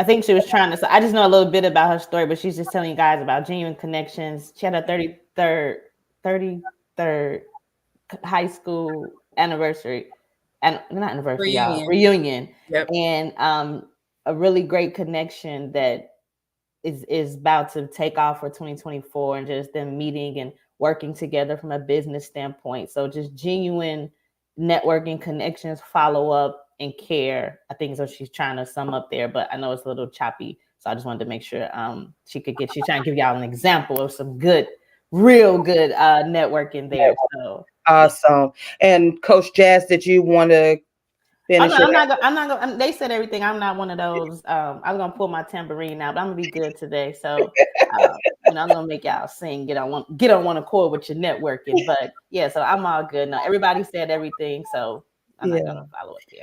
Coach Tashawn, can I leave with a book recommendation before we? Sure. So this is, and I had it over here. I don't know if y'all can see it. Well, I'll tell y'all what the title is. It's called How to Be a Power Connector by Judy Robinette. And she does the 5, 50, 100 rule. If you are someone who has not figured out networking, it's about people, ideas, and money, right? And it tells you how to basically turn your network into profits. And it's, of course, from a business perspective, but just the first half of the book will help you to understand how to be more strategic in your thought process. And so when you're meeting people, again, figuring out how you can pour into their lives so that they want you in theirs. Right. Yeah. It's not about just taking from them. It's how you can be of service to others so that you can then grow in business and people want to refer you and people want to be around you and people want you in their space. And I think it's an amazing, intentionally put together book that'll help you get the starter pack to how to do what we do so well. Awesome. Ladies, this has been a blessing. I don't know. I know for a fact it has been a blessing to me and everyone else. Thank you so much for sharing with us. And I am sending so many business blessings to you all in for 2024. Oh my gosh. Like, if we don't connect, if nobody is connecting and taking away from this today, shame on y'all. Shame on the women out there, because God says we have to ask and we have to put ourselves in position. And women, I don't care what the world says. Women are phenomenal. We can work together. We can network together. We can win. As she says, she wins. So thank you all so much for dropping these gems. Listen, my notebook is, I got 3 pages full. And I'm not done. We're not done. So thank you, ladies. Have an amazing, amazing day. And I'll see you throughout the rest of the afternoon. Oh my Thank God. you. I'm Have a great big. weekend. Have a good day, everyone. And Gosh. Coach Tashawn, can you hear me? Yes. Can you hear me? I like to just throw a lob over to Sister Sharice. Did you want to shout out your journal? I guess I do. Yes. So I am the author of the Path to Purpose Networking Journal. So just kind of going into some of what Ebony was sharing of having to have systems in place. It helps you to put those systems in place and helps you to identify what your brand is. So thank you, Coach Ebony.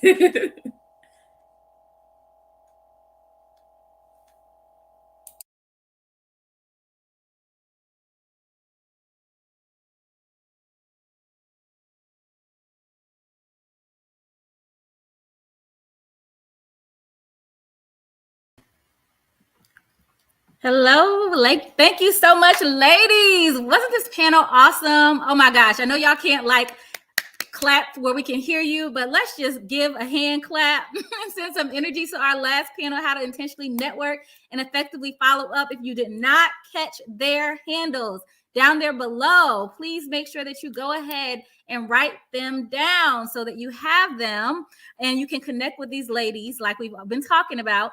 You're not just supposed to come to this event and get this information and get inspiration and get encouragement and get motivation, and that's it. You are meant to also come here and cultivate connections, create new connections with other women. So before this goes away, make sure that you write down the names of these women, write down their IG handles, make sure that you connect with them. Thank you so much again to Coach Ebony, Coach Jazz, Essence, and Coach Tashawn.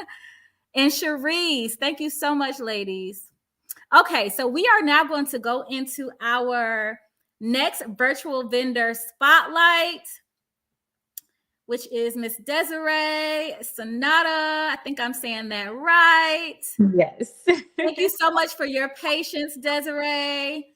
And I'm going to give the floor to you. Thank you so much. Hello, everyone. Thank you so much, ladies. And shout out to She Wins Society for having me today. My name again is Desiree A. Sonata, and I am the founder and CEO of DAC Global Solutions consulting firm. And I'm so excited to be here. I was tuning in between YouTube and the back end of things, and I'm just like, wow, these conversations are phenomenal, and they definitely hit home for me. So thank you all to all of you ladies who tuned in and dropped all those lovely gems. I look forward to connecting with many of you. But as far as myself, let me go ahead and introduce what I do and who I am. So I'm actually Miss Mompreneur 2023 for Miss Corporate America. So I represent Miss Corporate America within my reign. Thank you. Thank you. Shout out to Chanel for a year. And I'm so honored and super excited to be a part of this corporation that puts us in platforms such as She Wins Society. As far as what I do, I help businesses find solutions. What does that mean? Like many of yourselves, I wear many hats, but we have to really narrow down to exactly what do we do. Sometimes we get caught up in all the different million and one things that we do, but we really don't get to a point of what is it that we do. So as for me, I assist business owners with finding the solution to their problems. Problems could be a whole bunch of different things.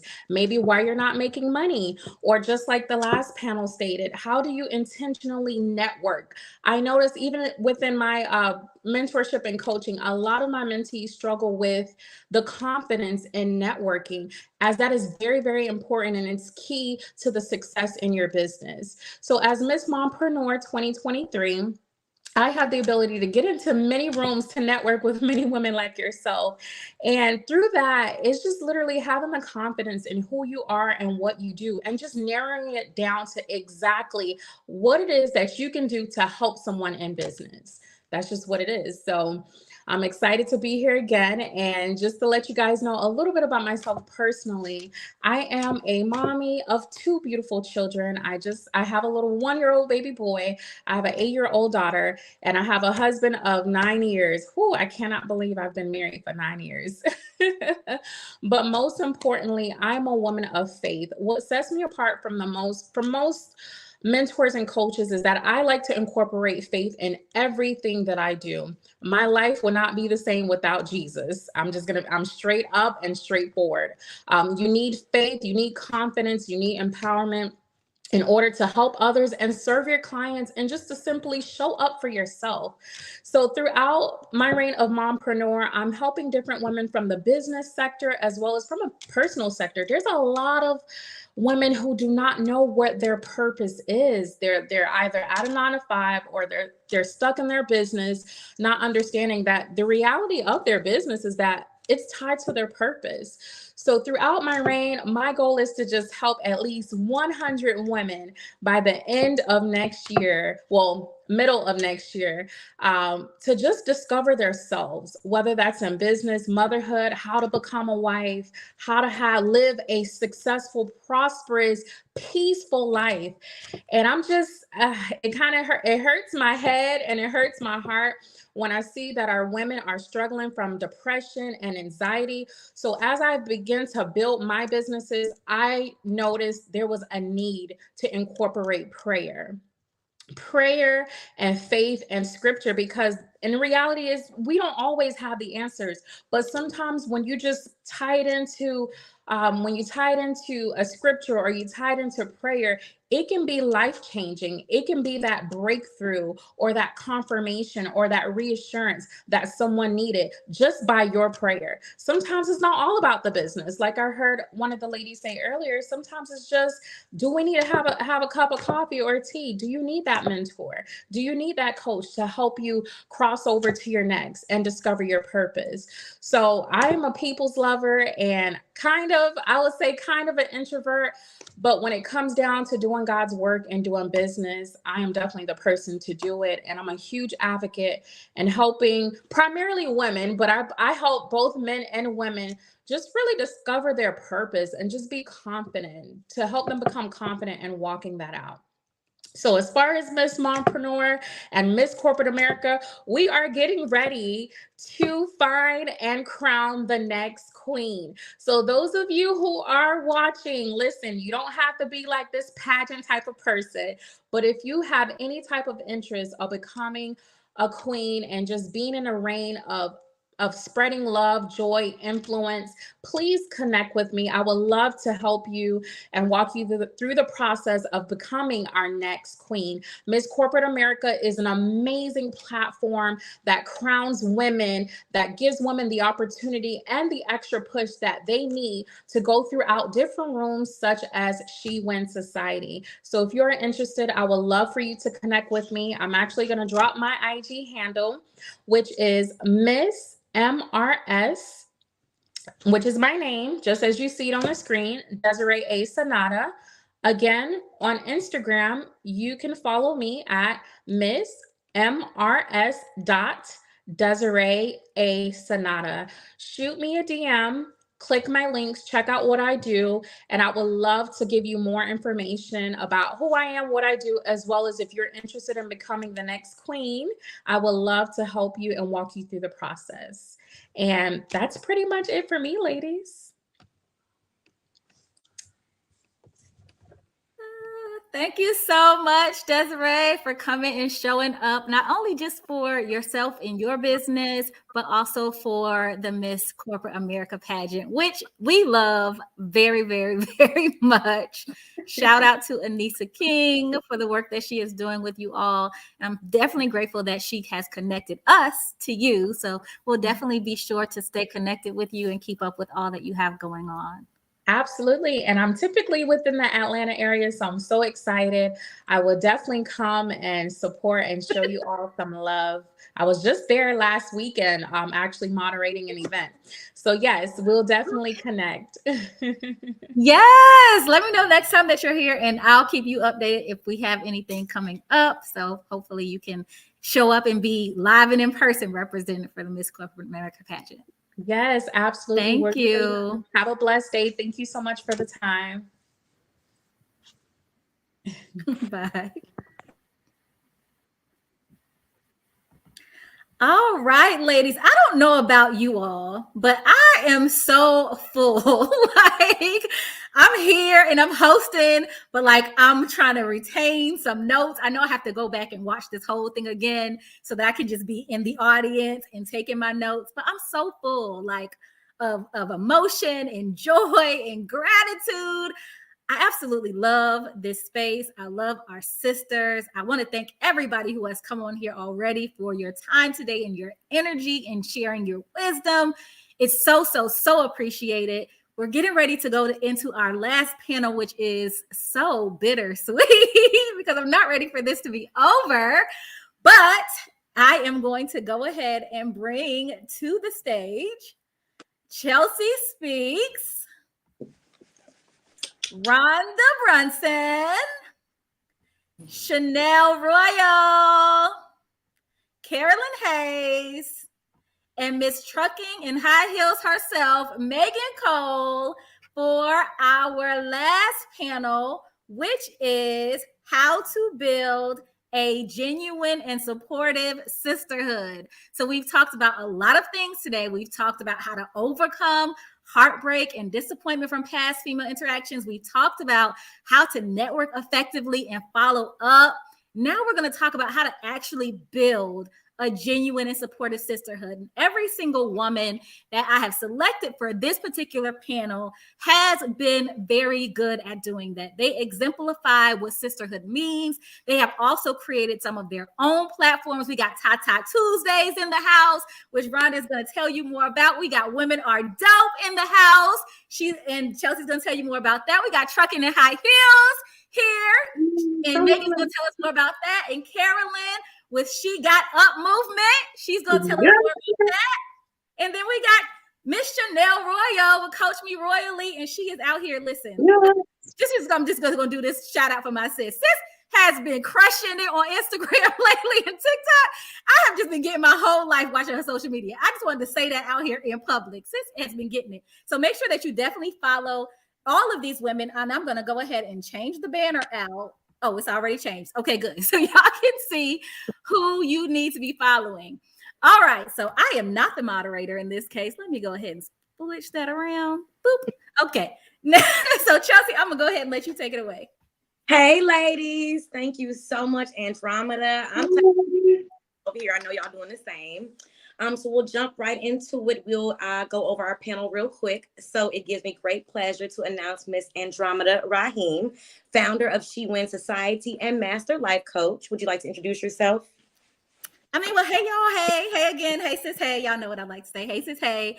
I am Coach Andromeda, founder of She Wins Society. I'm a certified Master Life Coach.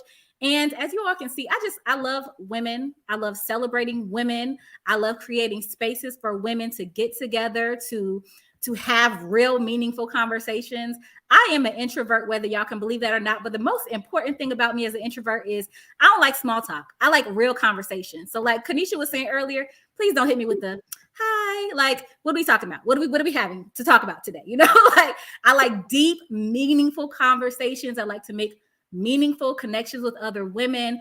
And I'm just one of those women who I feel like how they say be the change you want to see. That is my goal in life. So I'm over trying to like beat women over the head to understand that we are stronger together, that we should be connected with one another, that we should be supporting each other. I'm done singing the song. Now I'm just walking the walk. And you can see from my own actions, my own success, this is exactly why it's happening. With the love of God and the grace of God in connection with my sisters, I have been able to get my own radio show. Shout out Chelsea Speaks. Shout out 101 TKL Radio. Okay.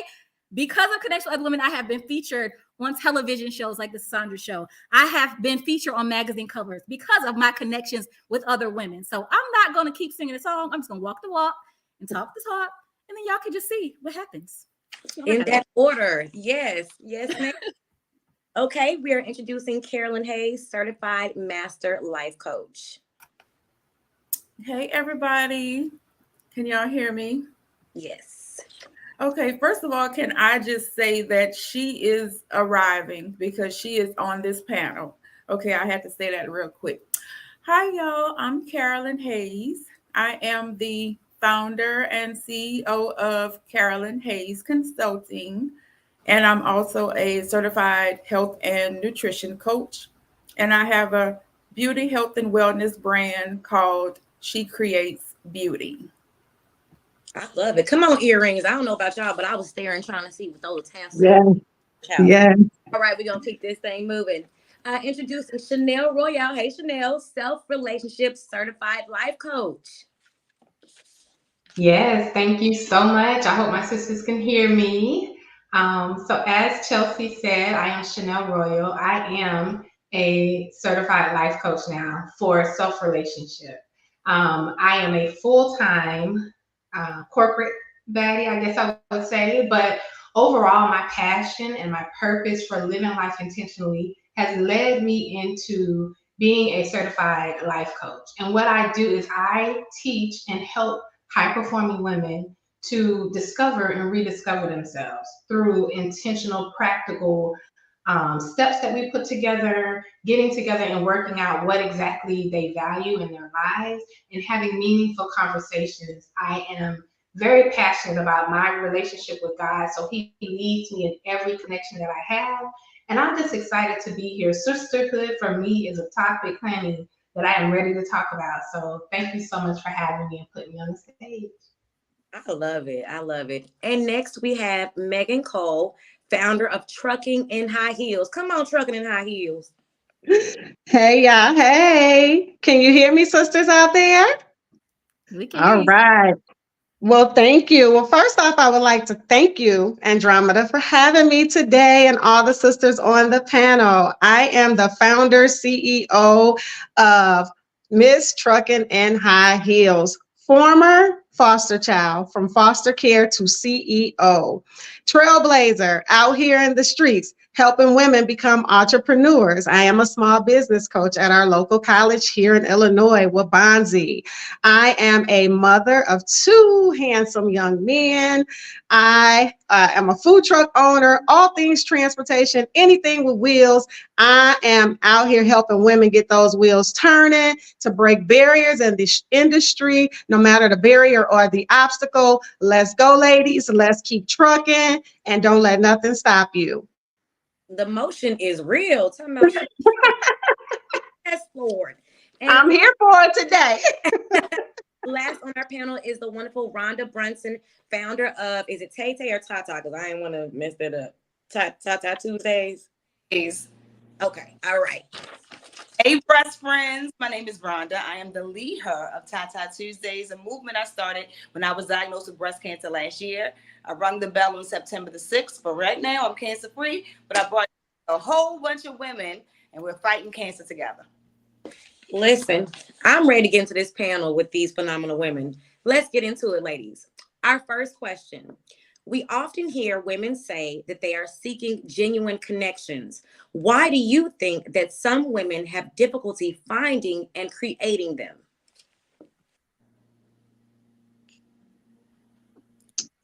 And we will open the floor. You can only attract what you Okay. Go ahead, Rhonda. Go ahead. I was just going to say that you can only attract what you are. I think a lot of times people want a lot of things. And if it's not authentically in you, who are you to go seek it? So the first thing you have to do is realize, and that was heavy. That was a lot. I do apologize. It's not nice. But in all reality, if that's what you're looking to have in your life, you need to be that thing. If you want to attract genuine, you need to be genuine. If you want to attract transparent, you need to be transparent. I think about friendships I used to be in when I did all the talking and they did all the listening. You know what I mean? Like, what are you doing with my information? Why aren't we experiencing a give and take? Why aren't you pouring into me? Why isn't this both ways? You got to be careful about that. Whatever it is that you want, if that's what you want, you got to make sure that you are that thing. So true. That's good. And let the church say amen. That wasn't me. That was real. That was real. I absolutely agree. You have to be what you want to attract. Absolutely. And I think that for speaking from my own perspective, there was a time in life where I was saying like I really wanted to have genuine relationships with other women, but I also had these guards up. So I could be that person who, like you said, you're telling me all your business and I'm listening. And I'm not taking it anywhere, but I'm not being vulnerable enough with you because I don't trust you, right? I don't trust a lot. I didn't trust a lot of people enough to be vulnerable. So I'm looking for these genuine connections with women that I deeply trust, but I don't trust you enough to be vulnerable with you. So how in the world can I build a genuine relationship? So you're spot on. I absolutely agree. Yes. And I think just to add to that, I think that because we have our walls already up from past relationships, so it's hard for other people to get in. And a lot of women, unless we call, a lot of you all said it today, but unless we call our sister to the carpet, tell her what it is, share what our background is when it comes down to friendships and relationships, we can really unpack the layer. So I think that's one of the reasons is because we have our walls already up from past, and nobody has really pulled us and said, okay, you can let those walls down, and I'm someone totally different so we can move forward. I think that's one of the reasons. I agree with that. I say that is why it's so important to be around and surround yourself around women that will call you up. Not in a space where, they're tearing you down. You want to make sure that you guys see common ground.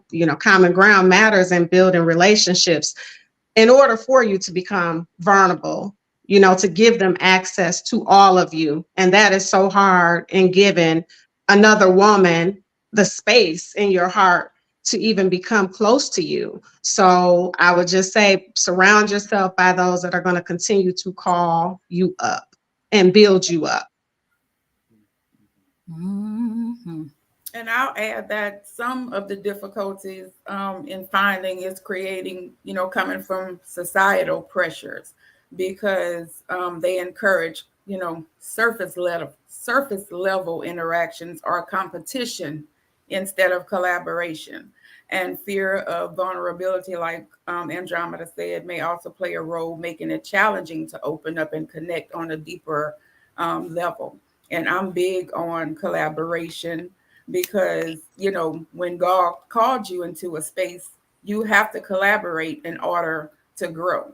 You can't get, to a lot of different levels without collaboration. So that's a lot of the problem also, and the trust needs to be there. So mainly it's also looking for people that has the character and the nature of God. That's how you also know that you're connecting with the right people. I love that. I love that. And then we're going to get to our second question. And I will say, a lot of times we show up with forgiveness as a reactive tool instead of a proactive tool. So when we're embracing these new situations, are we really coming in with forgiveness already laid out to accept new relationships? Okay, the second question, how do you define sisterhood? What is required for a group of women to be considered a sisterhood? And why is being a part of sisterhood important? And that's like a loaded question. Yeah. Sorry, I wrote that. My bad. Okay, let's break it down one by one. What was the first question, sis? How do you define sisterhood?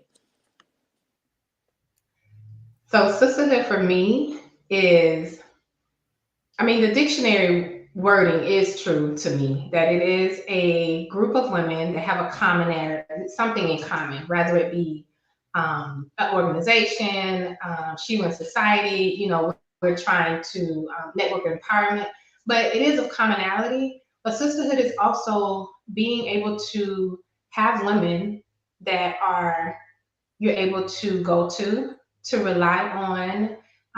Life takes us through different ways. So I used to say that sisterhood was being able to know that she's going to be there for you every time you need her. But as you really get into sisterhood and you begin to evolve as a person, you understand that your sister can still be your sister in that hood that you all are in and that togetherness, but she may have to venture off. So I think sisterhood is also allowing your sister to take her own path and circle back, understanding and really trusting that when your sister goes on her own path, that doesn't mean that your relationship is never going to be. It's just that that's time for her to go off and come back. So I've been learning that along my journey, joining Achievement Society, being a part of an organization, many organizations, and seeing people kind of go and come and go and come and being bitter. Like, why did she leave? Why did she come back? You know, why did she left me hanging? So I learned from experiences what sisterhood was. So now I'm able to say and develop other women on what sisterhood looks like. It looks like I got a journey to take, sis. It looks like being open. It looks like, you know, coming and saying, I haven't been showing up, sis. Let me show up for you. Or I need you to show up. So it's a lot with sisterhood I'm learning. It is just something that I think like we have a common theme, but we do have our own life journeys that kind of go and come. You know, pregnancy comes, marriage comes, life transitions. Hey, I went through one of those to where you're in a dark space, so you're not really showing up for anyone, but still having a sisterhood. I think that is accepting those sisters where they are too. That's really good. I want to provide definition of sisterhood, not from what I think myself, but what women have told me that She Wins Society has been for them, right? So when I set out to create this community, I really was just trying to be obedient and do what God called me to do, even in the midst of me having my own heartbreaks with other women. And even in the midst, like I shared earlier, that I have moments on this journey where I'm like, oh my gosh, you know, that person left or that person left. But She Wins Society remains consistent despite how I feel. So that to me is what sisterhood is, right? People say that women who join She Wins Society say that they appreciate that She Wins Society is consistent. It's always here for them, right? Even if they have a point in their life where they go off and they're doing something different, and maybe they're not showing up for the classes as much, or maybe they're not participating in our virtual events, or they're not, you know, whatever it is, but they're still there. To them, that is valuable to them because they know that whenever they get ready to come back, this sisterhood is here for them. So much like Chanel said, like we have these different moments in our lives, these ebbs and flows, these ups and downs, these times when we're being focused on other things. However, being able to have a trusted place, a safe space to go, a place that you know is going to be consistent, that's always going to hold space for you, to me, that's sisterhood. And so that's what women have told me that She Wins Society is for them. Yes, ma'am. Sisterhood for me is a bond formed by shared experiences, you know, support, trust, and a sense of belonging. You know, a connection that transcends blood relationships and can be found among women who uplift, empower, and stand by each other. That's what, you know, it is to me, because I didn't always have that. And it was also because at one point when I didn't know who I was attracting the wrong people in my life. And I was at a point calling everybody sis or sister. And that was because, like God told me, I was taking on assignments that wasn't mine in the first place.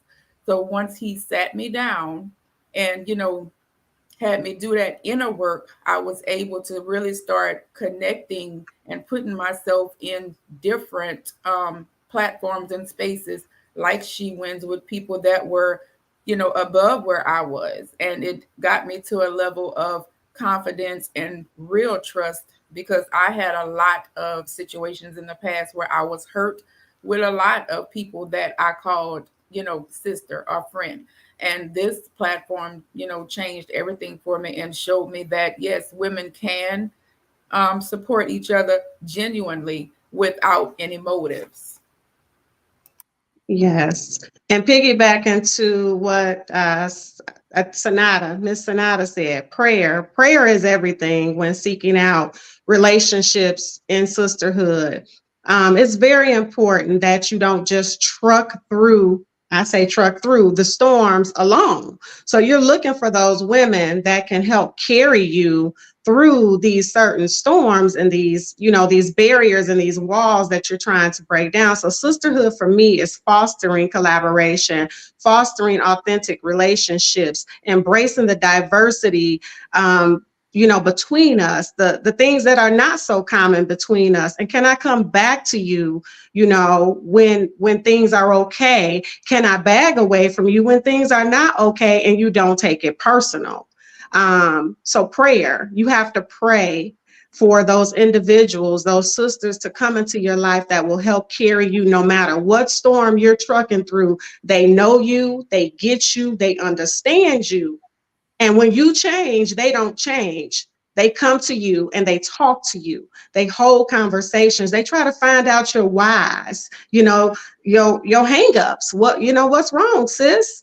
How can I be of service to you? It's not always about one sister giving service to the other and that sister never pouring back, because look here, I get empty too. So come on and pour. I can pour away, but I need you to pour into me as well. And I shouldn't have to tell you that. That's sisterhood for me. I love everything said so far. I mean, I'm sitting.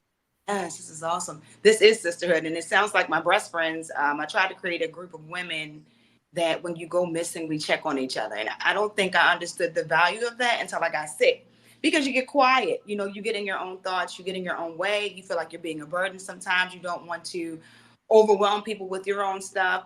That's sisterhood to me. Sisterhood is the silent or the overt check-in. Sisterhood is the prayers that you do and do not know about. Sisterhood is the meals that end up at your door because they know you're hungry, but you have too much pride to ask. That's what sisterhood is. Sisterhood is filling in gaps, and at the same time creating safe spaces for people to fall apart or stay strong. That is what sisterhood is. A word. What is required for a group of women to be considered a sisterhood? Being authentically you. Okay. Sorry.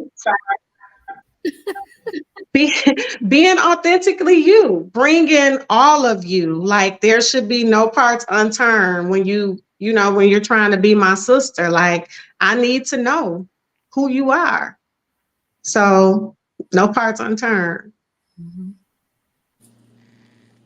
Yeah, I would totally agree with that. That's where, for me, safe space comes in. I think when you provide safe space, and I'm an advocate of safe space. I do this with everyone, these exercises, because I watched one episode of Insecure, and Molly's reaction to something that happened threw me off so bad, because I was like, man, if someone reacted to me like that, I would never feel safe sharing something with anyone else again. So I practice listening without having facial responses and just listening so that the person can get it all out. We can go through whether or not it's right or wrong later, but creating that type of safe space where this person can tell me they're in and out without feeling judged or ridiculed, that to me is a requirement. Yeah. Absolutely. I would definitely say, like I said earlier, vulnerability is necessary. We said authenticity, vulnerability, grace, and compassion. That's a big one.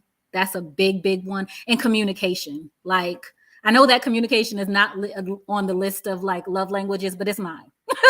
And so I feel like if, as Rhonda said, if we have a safe space where we can talk about things, I'm good. I feel like most things can be talked about, right? A lot of the times it's miscommunication. A lot of the times people are just living their life, right? Somebody said it earlier on, like, we're all living, we're all trying to survive. We all got things going on. We don't always tell people what's going on with us. So if I go missing, like Rhonda said, or if I get quiet, or if maybe I seem like a little short, like Megan said, if I'm being different, let's talk about it, right? Maybe it has nothing at all to do with you, but a lot of times people take things personally. They make assumptions. There's no communication, and now the relationship is broken down. And now you're talking to everybody else about me and not talking to me about me.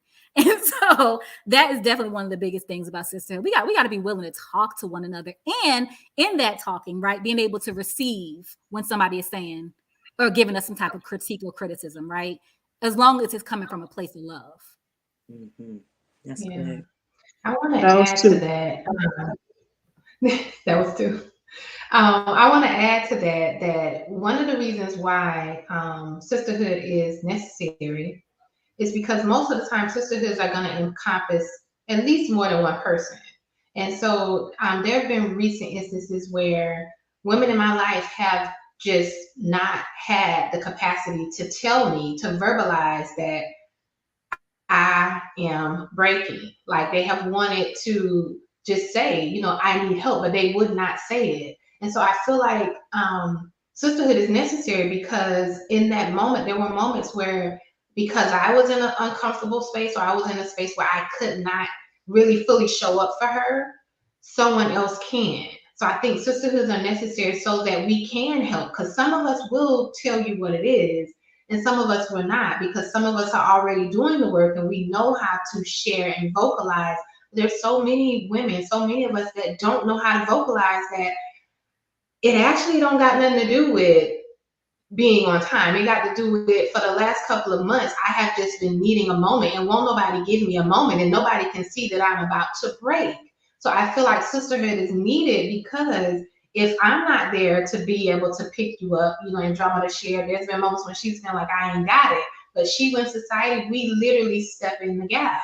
When our sisters and our leaders that are not able to, you know, fulfill their requests, or they have to step away, we step in as a sisterhood and we do what needs to be done. Sis, are you okay? Who needs to pray for who? So I think it's necessary, so that we have a group, we have a tribe, and it's not just one barrier for one person. So if Andromeda can't hold space for me, then maybe I can call Rhonda and she can.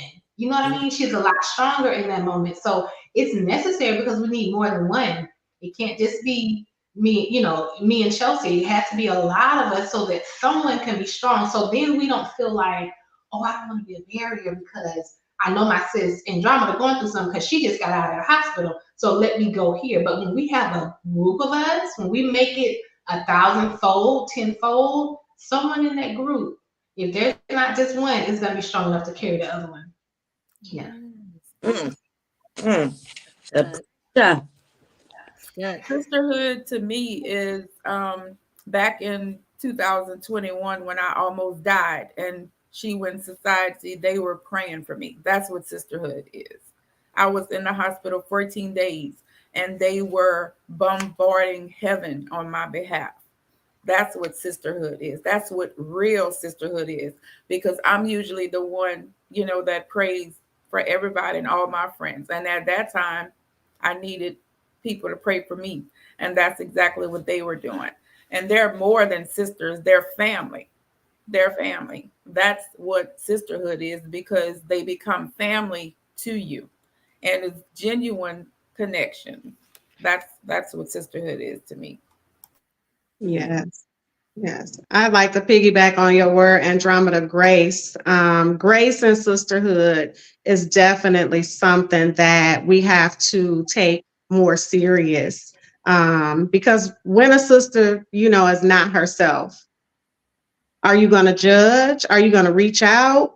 My motto is, who's checking for me when I'm not checking for you? Who's checking for me?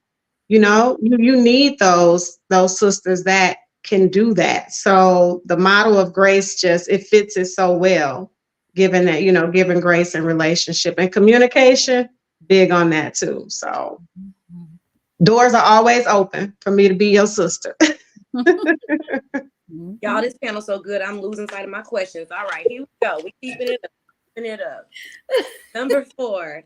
Oh, wait a minute. Hold on. I'm sorry. What would you say? Because I this one got my heart. What would you say to a woman who feels she isn't supported by other women? Lord. Woo. Rhonda, what you got to say, sis? Look, oh, sis, come on, sis. I see. Go ahead, sis. You know, I'm always going to ask. I'm going to ask a challenging question back to them. But why? First of all, what are you looking for? I think we set our expectations too high. When I was little, I was raised. I've been singing since I was 3. And one thing my mom taught me was, don't get offended by those who don't show up. The Lord will always have in the room who you need. So I don't know. I think that sometimes when it comes to your closest friends, you're close. Look at us now. Look, I can have something tomorrow. Andromeda will be like, I'll be there. I don't talk to Andromeda every day. You know what I mean? But I think you have to set realistic expectations for those that you know that you're working with. Sometimes your friends don't have the means to be in the same place as you. It doesn't make them less friendly. they can still be trying to find other ways, or as you say, bombarding heaven on your behalf for that particular thing. What does support really look like to you? How do you want them to show up? Sorry, my little motorized camera's moving. Are your expectations in line with what it is that you really need? You know, I don't know. And I think also when it comes to support, we have to get out of ego. You know, it has to be authentic. Let whoever is going to be there for you. And sometimes the most support does come from a stranger. Woo. I feel like you just said it all. I think this is the only thing I have to add is one thing I always say, and I say this within She Wins Society, is that when the relationships are genuine, the support comes naturally. So when I think about this question, women who feel like they're not being supported from other women, that makes me think about sometimes, well, I won't say now, but I would say in the past, women have joined She Wins Society. And when I say women, like very small percentage, but we have joined and thought that like, okay, like, so just because you stand in a garage does not make you in a car, right? Like just because you join this community, that doesn't mean that people are all of a sudden just going to buy from your business.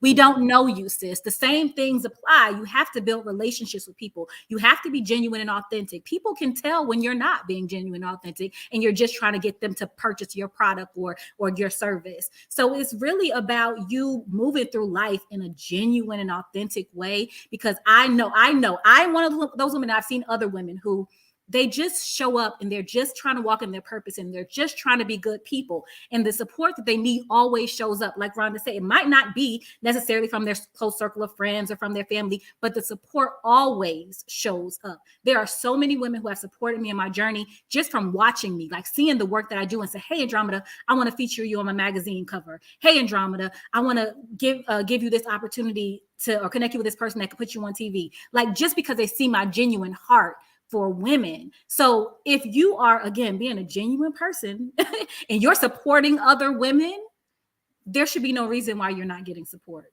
Like, that's just how I feel. That's real.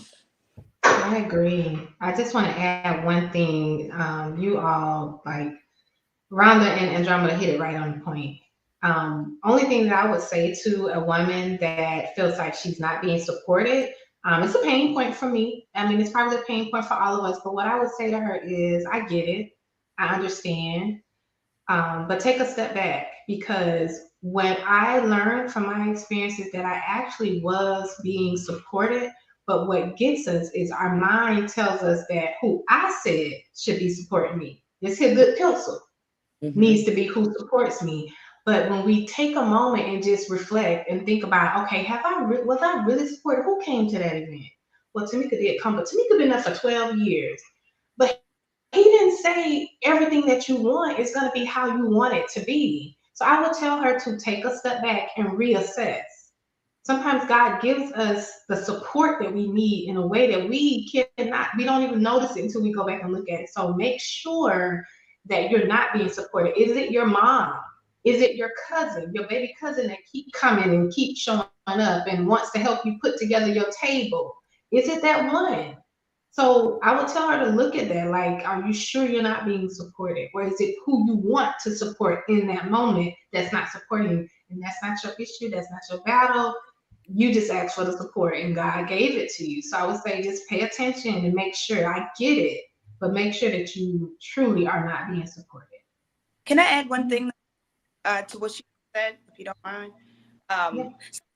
Your test has to be, can I preach to this empty room, and how often can I do it? Think about people who start new ministries and they have 2 people in church every Sunday. And the real test is, can you keep going? You know, because if I can make you faithful over a few things, I shall make you ruler over many. A lot of times that's the test. It's not about having large crowds. You don't need a bunch of followers. You have to do what you're assigned to do. Am I completing my assignment without all the rest of it? So that would be my question. What you looking for?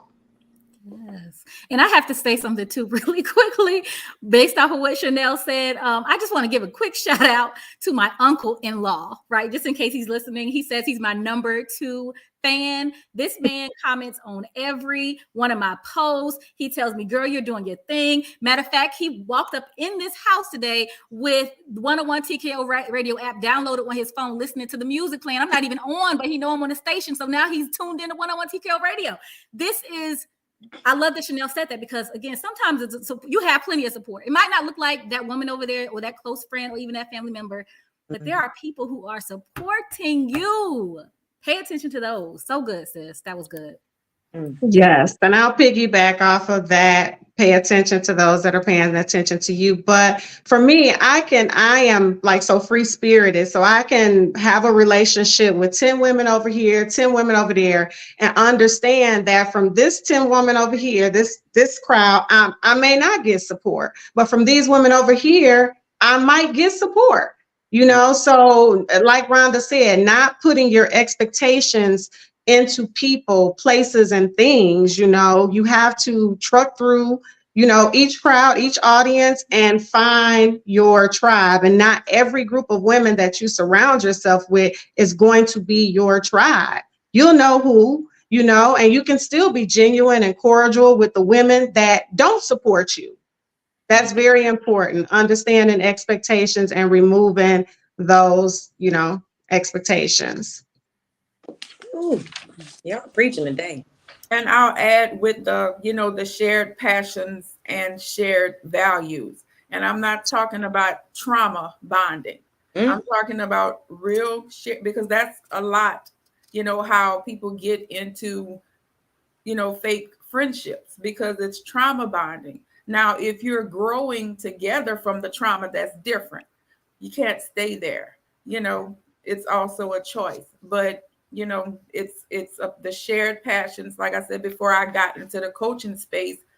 This platform right here, had all the coaches on it, and I was, like I said, I'm the most introverted introvert. I'm the person that likes to stay in the back, in the corner, and I'm good.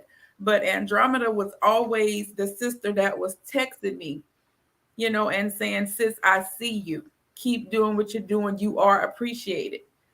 She would do that often. And even today, Shamar, she said that she had to go, and she was somewhere else today, but she messaged me telling me that she was proud of me. So this tribe is mine, and I will be here till the wheels fall off. Then we gonna run like Fred Flintstone. All right. Do you answers? I didn't leave anyone out, did I? Okay. All right. What do you think has helped you to attract and sustain relationships with the supportive women in your life? Ask it again, sis. What do you think has helped you to attract and sustain relationships with the supportive women in your life? I feel like I would say fostering, being authentic,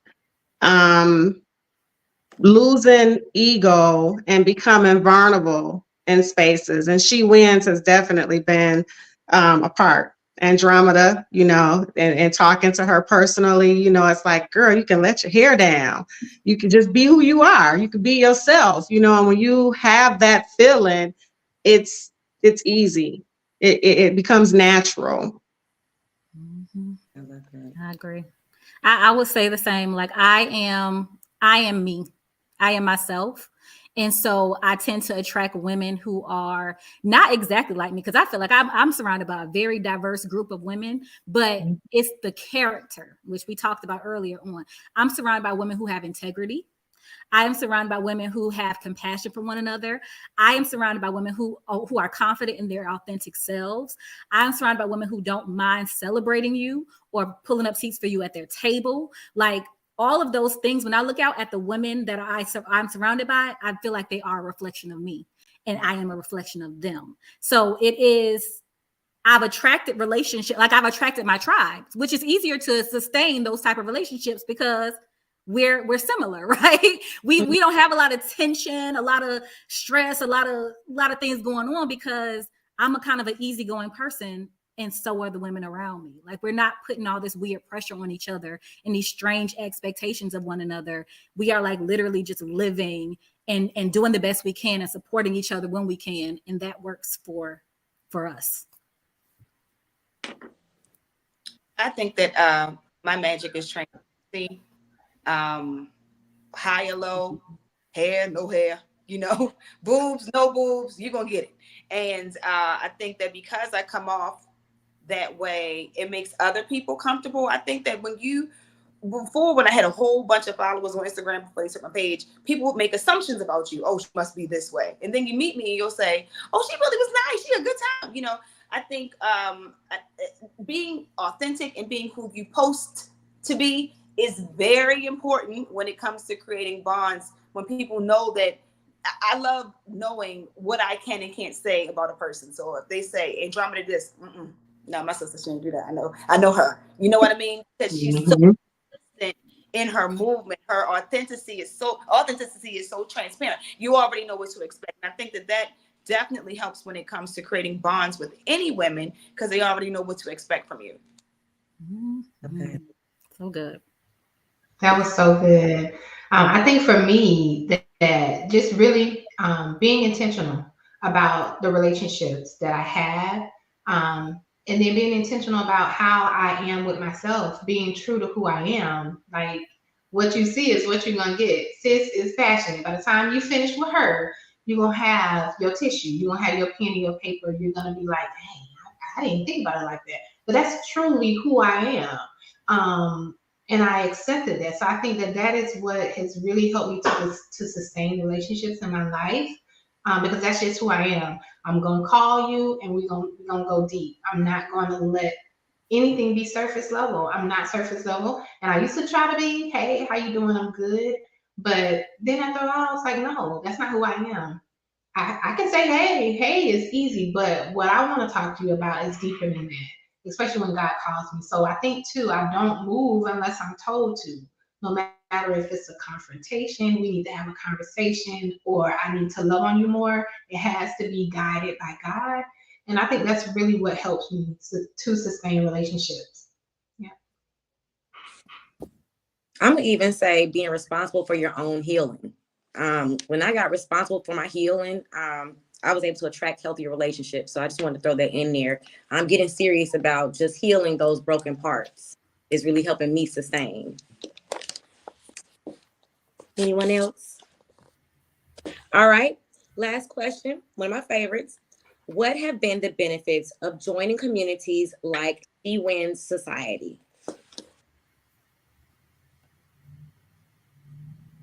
I'll go. She Wins Society actually helped me with the blueprint of what I created in Tata Tuesdays. Andromeda know the conversations that we had on a cruise many years ago. And I was like, this is really dope. This is authentic. I had seen so many women's groups, sisterhoods, form. And I was like, this is kind of catty and it's not real. They are coming in their best clothes with their best bags and their best shoes. And then when you see them, they're clicked up in their groups, but the people they invited are clicked up in their groups. It's no real integration. It's no real friendships. It's no real bonding. And so in what I created many years later, that's the goal. Let us create a real safe space for women to grow and learn and love and cry and fall apart and stand tall, whatever it is they need to do. I think that's what She Wins Society has done pretty much for everyone here. And we've seen it, and we've seen it in its small infancy into where it is today. And it continues to grow and actually be amazing when you think about it. And what stereotypically they would say about women, especially Black women, when they get together. We don't have all of that. So we don't have that in She Wins Society. And we definitely don't have it in Tata Tuesdays. No, you don't. Yes. She Wins Society helped me just in every way. It did, because like I said, I was a quiet person, but it helped me build my confidence. It helped me to really know that it is possible, to have genuine friendships, and you can meet people online, that you haven't really met in person yet, and be connected to them like they are family. That's what She Wins did for me. But I want to say this one thing to Rhonda, if it's okay, Andromeda. I know that you are a breast cancer survivor, and I have merch with my my business, She Got Up, and I had did a special edition one for Breast Cancer Month because I have a spiritual mother who's a 30+ year breast cancer survivor, and I had a scare myself. So, that's like I celebrate that, particularly for that. So I did a special edition pink merch in honor of my spiritual mother, and it says She Got Up from breast cancer. So I really would like to gift you with a shirt and a cup. So, after this, I'll get your information to send that to you. I would love to have it. Thank you so much. You're welcome. It's beautiful. It only happened on She Wins Society. I'm trying to tell you. Go ahead. Thank you. The benefits are real. She Wins Society. Go Ladies, ahead. real fast. I don't want to interrupt, but we have like literally, if you can stay, we have saying like a couple of seconds because our virtual vendor is waiting behind, and she's been very patient, and she's on a time limit, so we have to wrap up this panel like quickly. I would say that it is, She Wins for me has taught me unity. It has taught me unity amongst women. But my closing words would say that you have to recover in order not to relapse. And that's in friendships, that's in sisterhood. If you haven't recovered and dug up that old pain and got to the root, you could never be a true, authentic sister to anyone, not even yourself. So just making sure you recover so that you don't relapse. I love that. That's good.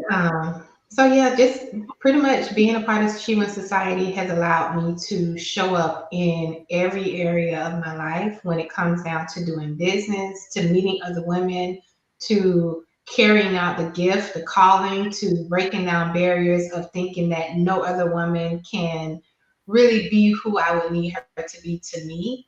And it has allowed me to continue to pour into sisters, just like today. Yes. I mean, I won't answer, but I love, and appreciate all of you sisters. Thank you so much for your time and energy today. Make sure everybody who is watching right now connect with these ladies. Their names have been on the bottom of the screen. If you happen to miss it, the replay will be available, so you'll be able to go back and look again. Thank you so much, everyone. And we're going to move forward and grab our virtual vendor because I don't want to miss her. All right. Thank you, ladies. Hey, Charlene. Hey, how are you? Great. Thank you so much for your patience. I'm so sorry we ran a little bit behind schedule. That was such a good conversation. I'm so happy to be a part of it. Yes, I'm going to go ahead and give the floor to you. All right. Hi, everybody. I am Charlene Reinhardt. I'm the founder of Wealthy Women Daily, and today's conversation was about healing within, getting your sisterhood, and really finding your space, right? And so today I want to share an upcoming summit. We have the Wealth, Health, and Self-Care Summit taking place next Sunday on November 12th from 3 to 7 p.m. All you have to do is like at Wealthy Women Daily, the YouTube page, Wealthy Women Daily on YouTube, so that you can participate. One thing that I really think is important for us and just everybody is to have that time in our lives where we can just relax and think about our goals with other women. Like, instead of competing, let's collaborate, let's get better together. And I'm so glad that Everybody on the last panel was talking about that. So you can follow me on YouTube at Wealthy Women Daily. I am Charlene Reinhardt. You can also follow me on YouTube at Charlene Reinhardt. I will be sharing more content in this new year about dividends because I think it's one of those unspoken ways that we can really build our finances so that we can have time to give back to our communities and build our wealth portfolio without taking on a lot of work. So I have a book called Dividends Are a Queen's Best Friend. It's available on Amazon.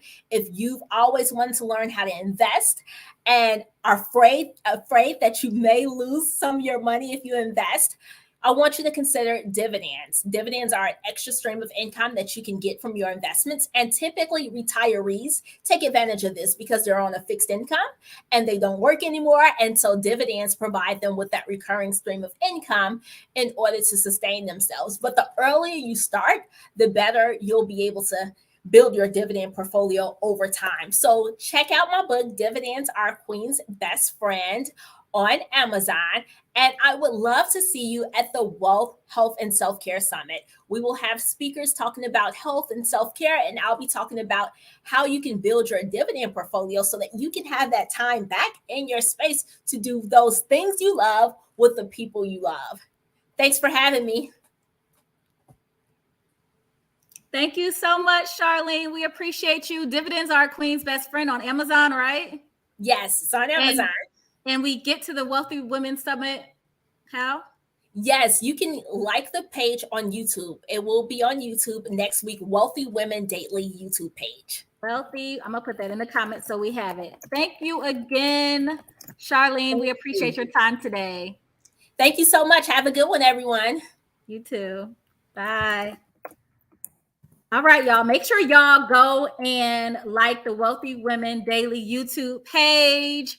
We appreciate Charlene for stopping by and sharing with us today. Make sure that you also follow her on Instagram at Charlene Reinhardt. Again, we want to be making sure that we are connecting with the ladies, everyone who showed up on these panels. These are women you absolutely want to connect with. They are genuine. They are authentic. They are supportive. They are knowledgeable. They are wise. They are kind. They are all the things that we talked about today. So if you have been saying you have been trying to find you some new friends, find you a good circle, find you some supportive women, I'm telling you that these are those kind of women. So you have no excuse once you leave here if you did not make any new connections, okay?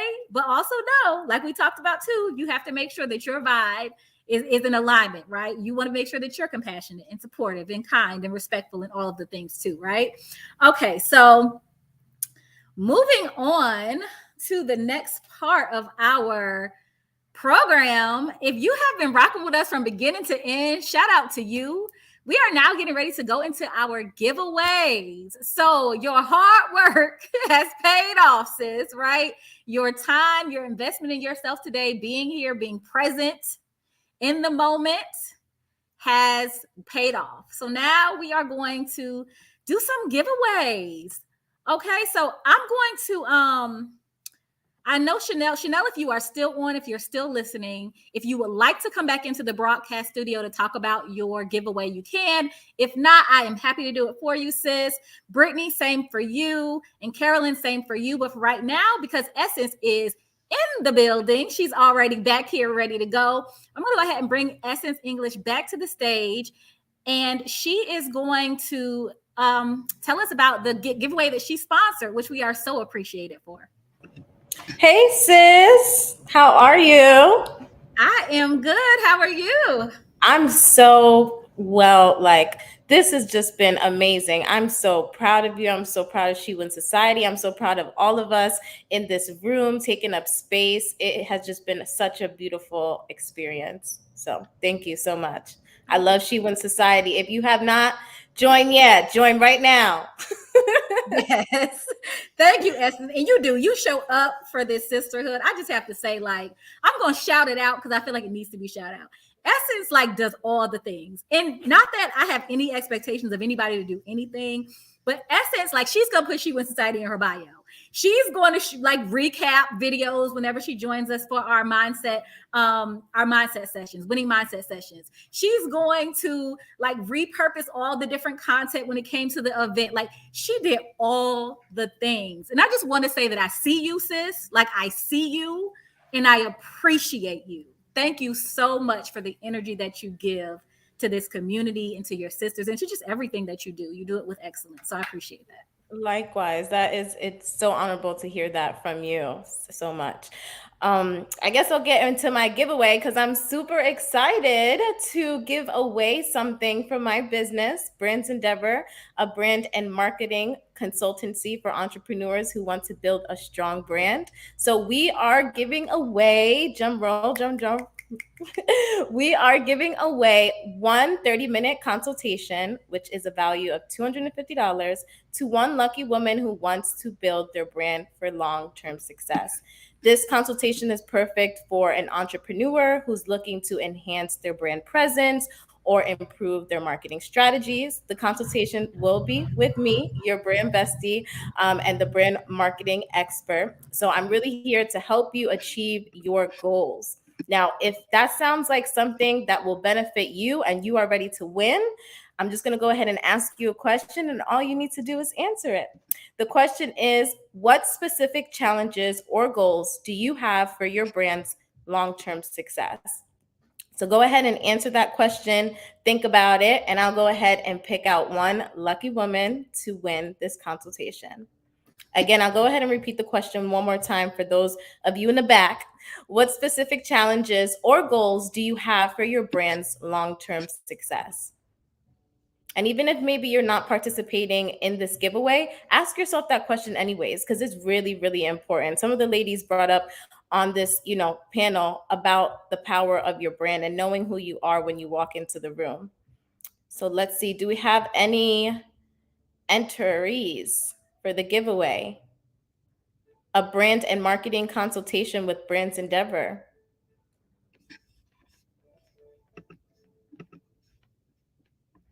There we go. There goes the graphic. Maybe the graphic will entice you, ladies. So you will get expert guidance, industry insights, and actionable solutions tailored to your specific needs and goals so that you can be successful at branding and marketing. Whether it's your personal brand or whether it's your business brand.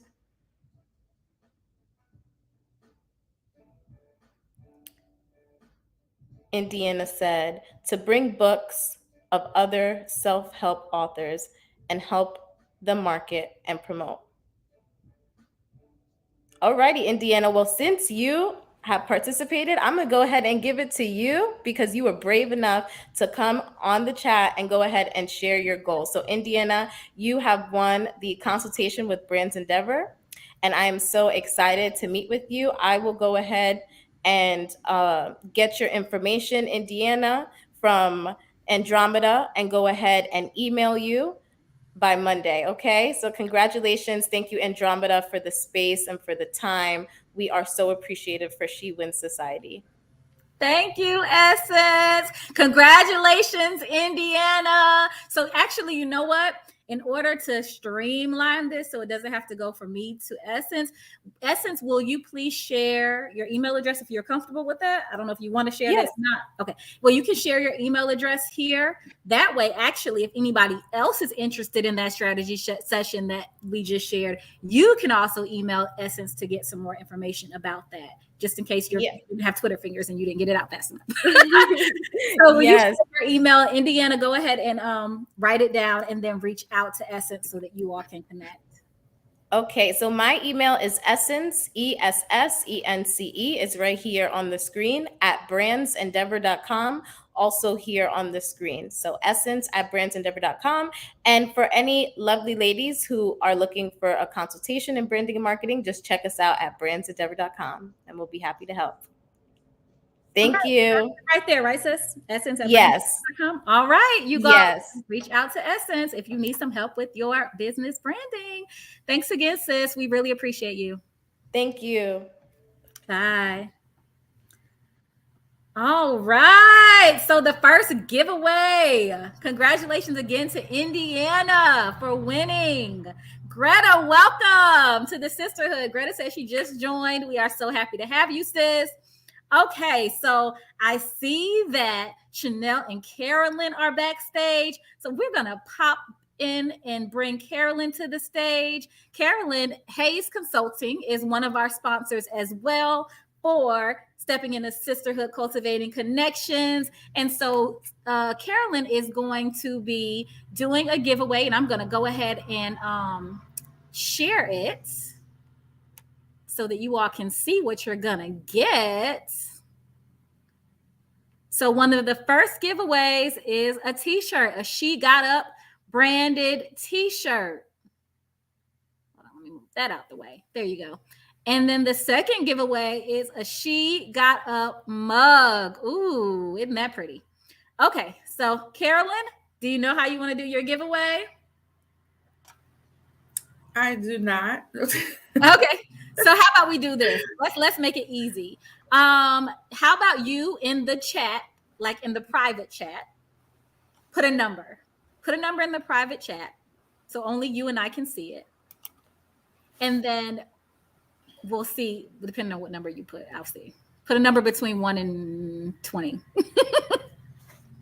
And we'll see who gets it. All right, so the number is there, you guys. All right, so put a number between 1 and 20 in the comments for a chance to win a She Got Up t-shirt or mug. And while you're doing that, I want to again thank you to our sponsor, Carolyn Hayes Consulting. Make sure that you get your She Got Up merchandise and more at CarolynHayesConsulting.com. So I don't see the number just yet. I will tell you that. Whoever is closest by the time that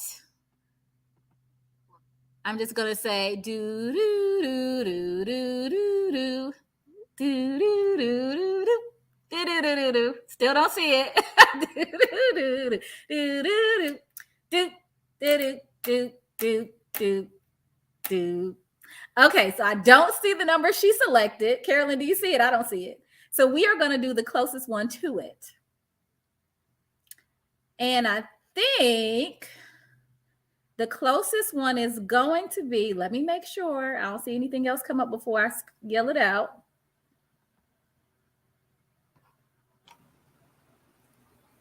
All right, so Tamika Lyons is the winner. She had 14, and the number was 15. So Tamika was the closest to it. Congratulations, Tamika. So Tamika is going to win the t-shirt, right? We just did the t-shirt? Okay. So, and while we're doing that, though, how should Tamika reach out to you to get her t-shirt? My email is coachc@CarolynHayesConsulting.com.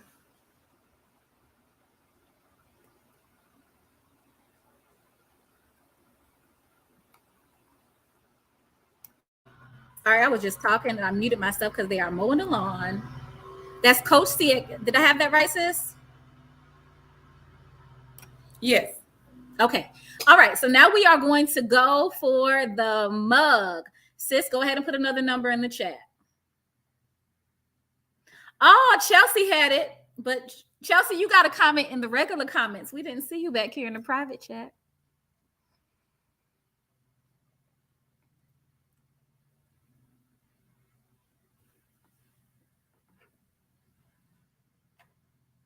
All right. Do we have another number? Okay, we got the number. All right, go ahead, you guys, in the comments. Number between 1 and 20 to win a She Got Up mug. 1 and 20. Let's see if anybody gets it right on the head this time.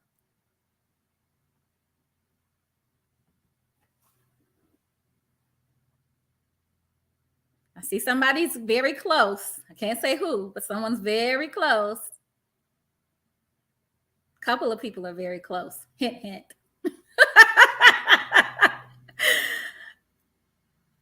Okay, we're gonna give it 5, 4, 3, 2,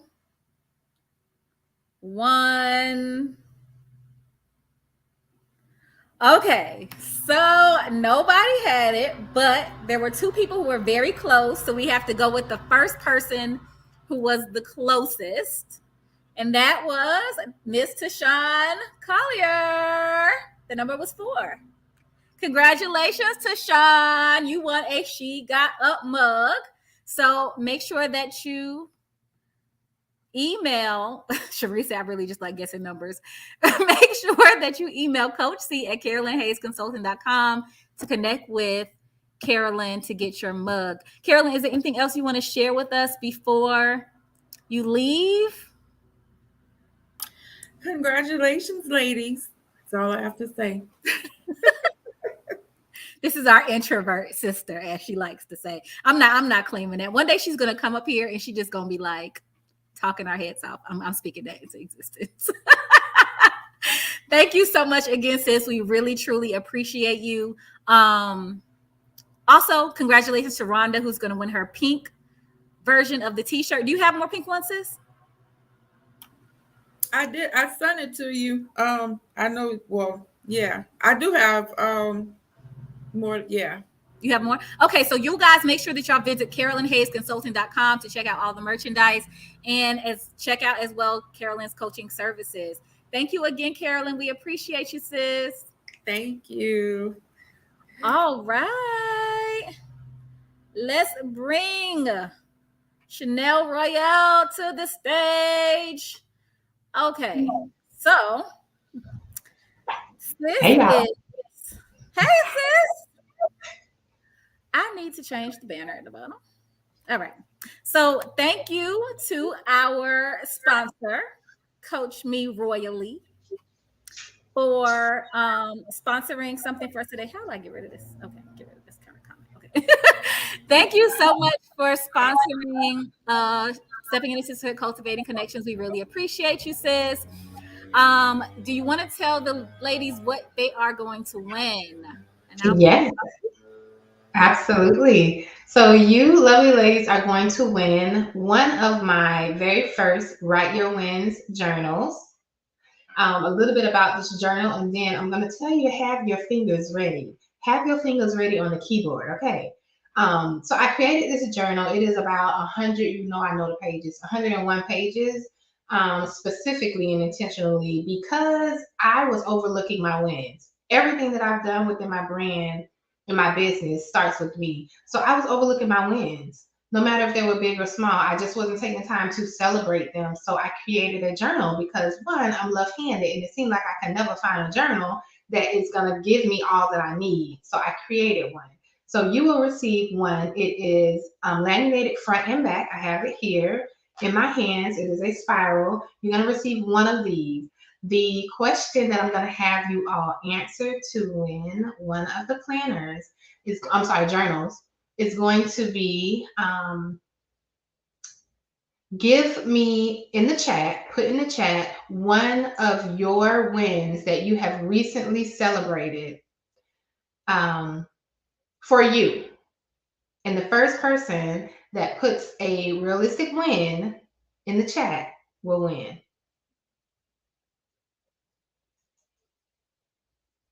Thank you so much.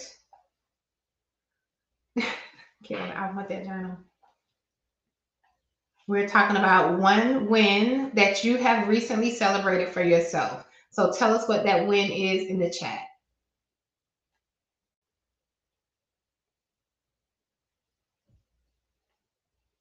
I wonder if we should vote on the best one. I don't know, but I'm gonna let a couple come in, maybe like 3 or 4 come in.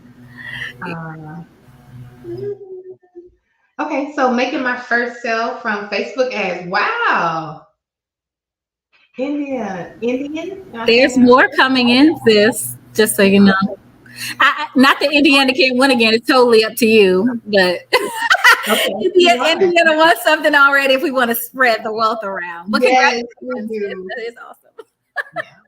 Celebrated losing 30 pounds after God healed me from health issues. Come on, Carolyn. signed up for Therapy to Heal. Come on, Angel. Greta graduating the third time and receiving my master. Y'all making this hard. Why y'all don't have? Do y'all got these wins somewhere? I hope so. These are big wins. Lost 40 pounds. Yeah, I have to get multiple. I know, Coach. Okay, Andromeda, I can't pick. I just celebrated meeting Jazz Stokes at her conference and gaining a new sisterhood and knowledge in business. I missed mine before hers. You missed mine before hers. I did see yours, Carolyn. Okay, Andromeda, you pick. Oh, wow. Okay, you gonna just put that pressure on me. Did y'all just see that? Andromeda, I can't pick, so you pick. Wow. The pressure is real. So this is what I'm going to do. This is what I'm going to do. This is what I'm going to do. What I'm going to do is Chanel is sponsoring a journal. I am going to sponsor 4 journals. So now we have 5 winners. How about that? So you can pick 5. Okay. Lord have mercy. I'm lucky I felt that at y'all, Shondo. Okay, I'm gonna go back to the top. So one, we okay. So I know that our sis won. Where were we? India won. Okay. So can we do? I'm just gonna scroll, close my eyes, and open. Be Beautiful Tribe. I just celebrated meeting Jasmine Stokes, so you're a winner. I give you my email. I'm gonna close my eyes again. This is stressful.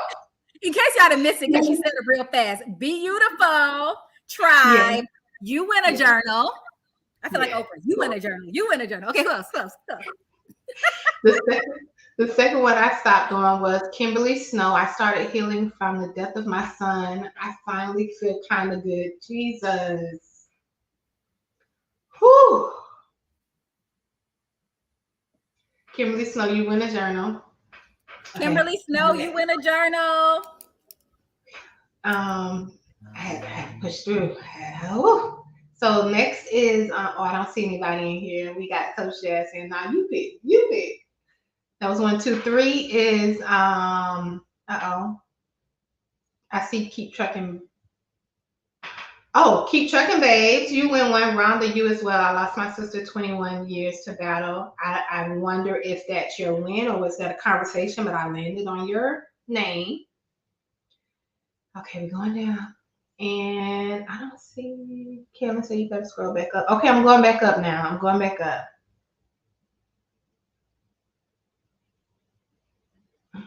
I am Trinity Collier, deciding to continue to show up for myself while adulting. You win a journal. I think Tishawn won a giveaway. Am I right? I'm not trying to hate y'all. I'm just trying to spread the wealth around. I think Tishawn won something from Carolyn. So we love you and congratulations, Tishawn.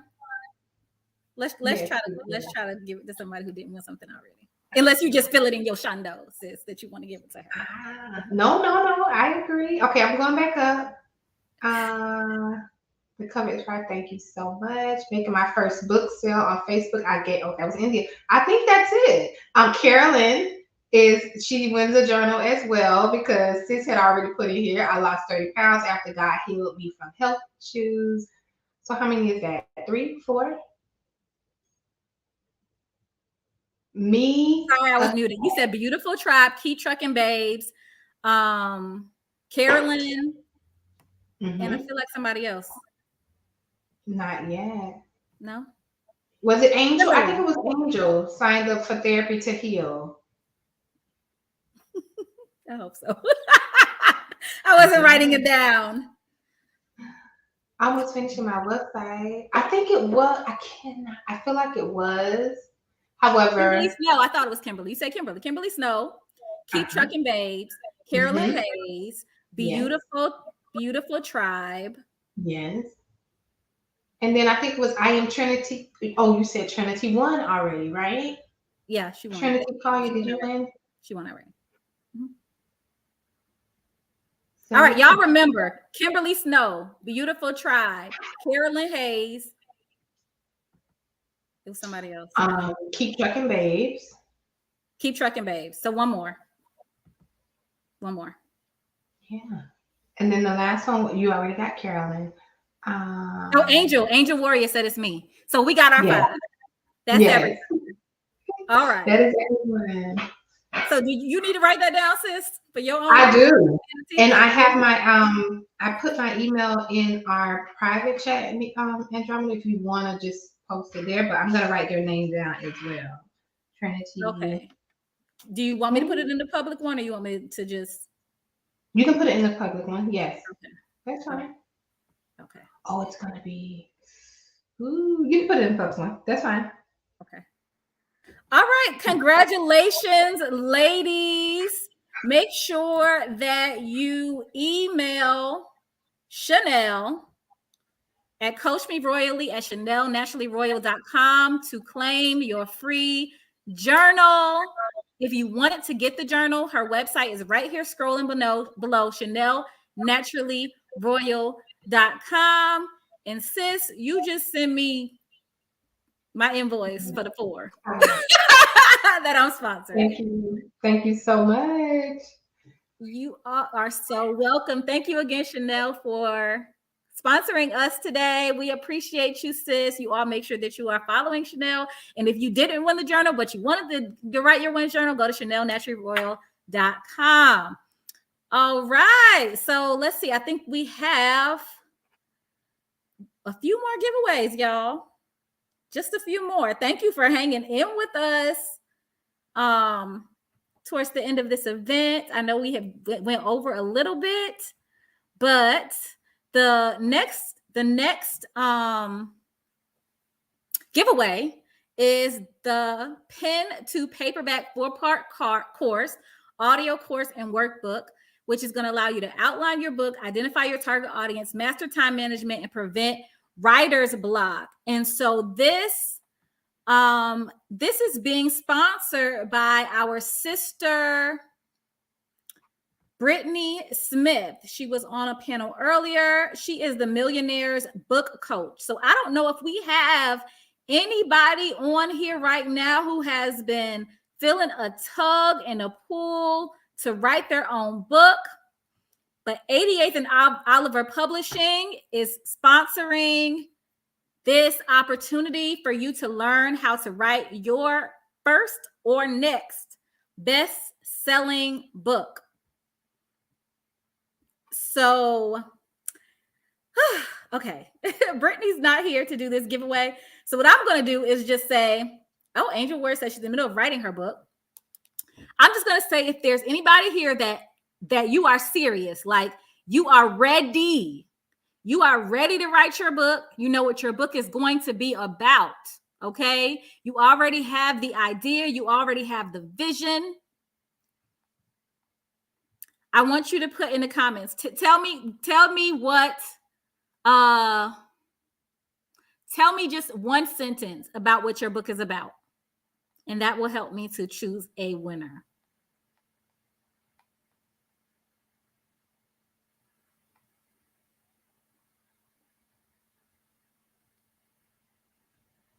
So you want to win the pen to paperback book writing course in a 45-minute session with Brittany to brainstorm and map out your book. So I see pleasing yes, I want, I'm ready. K-Bell TV said from pain to purpose. Woo. That's good.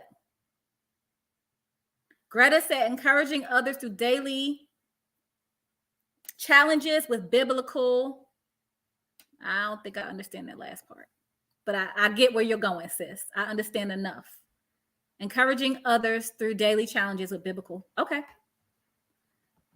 So let's see.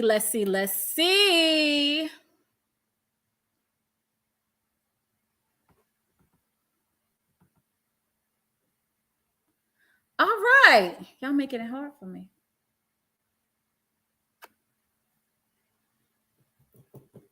Okay. So you know what? Just because I know Brittany well, and I think that because of the school that she's been to and the life that she's lived, Chanel also said intentional living, mind, body, and soul. Chelsea says the traumatized business owner. So good. So good. Okay, so we're going to be looking forward to these books, ladies. But I'm going to say that the winner is going to be, I don't think you've won yet. If you won already, let me know, sis. Greta McCormick. Only because I know my good sis Brittany loves her a good devotional.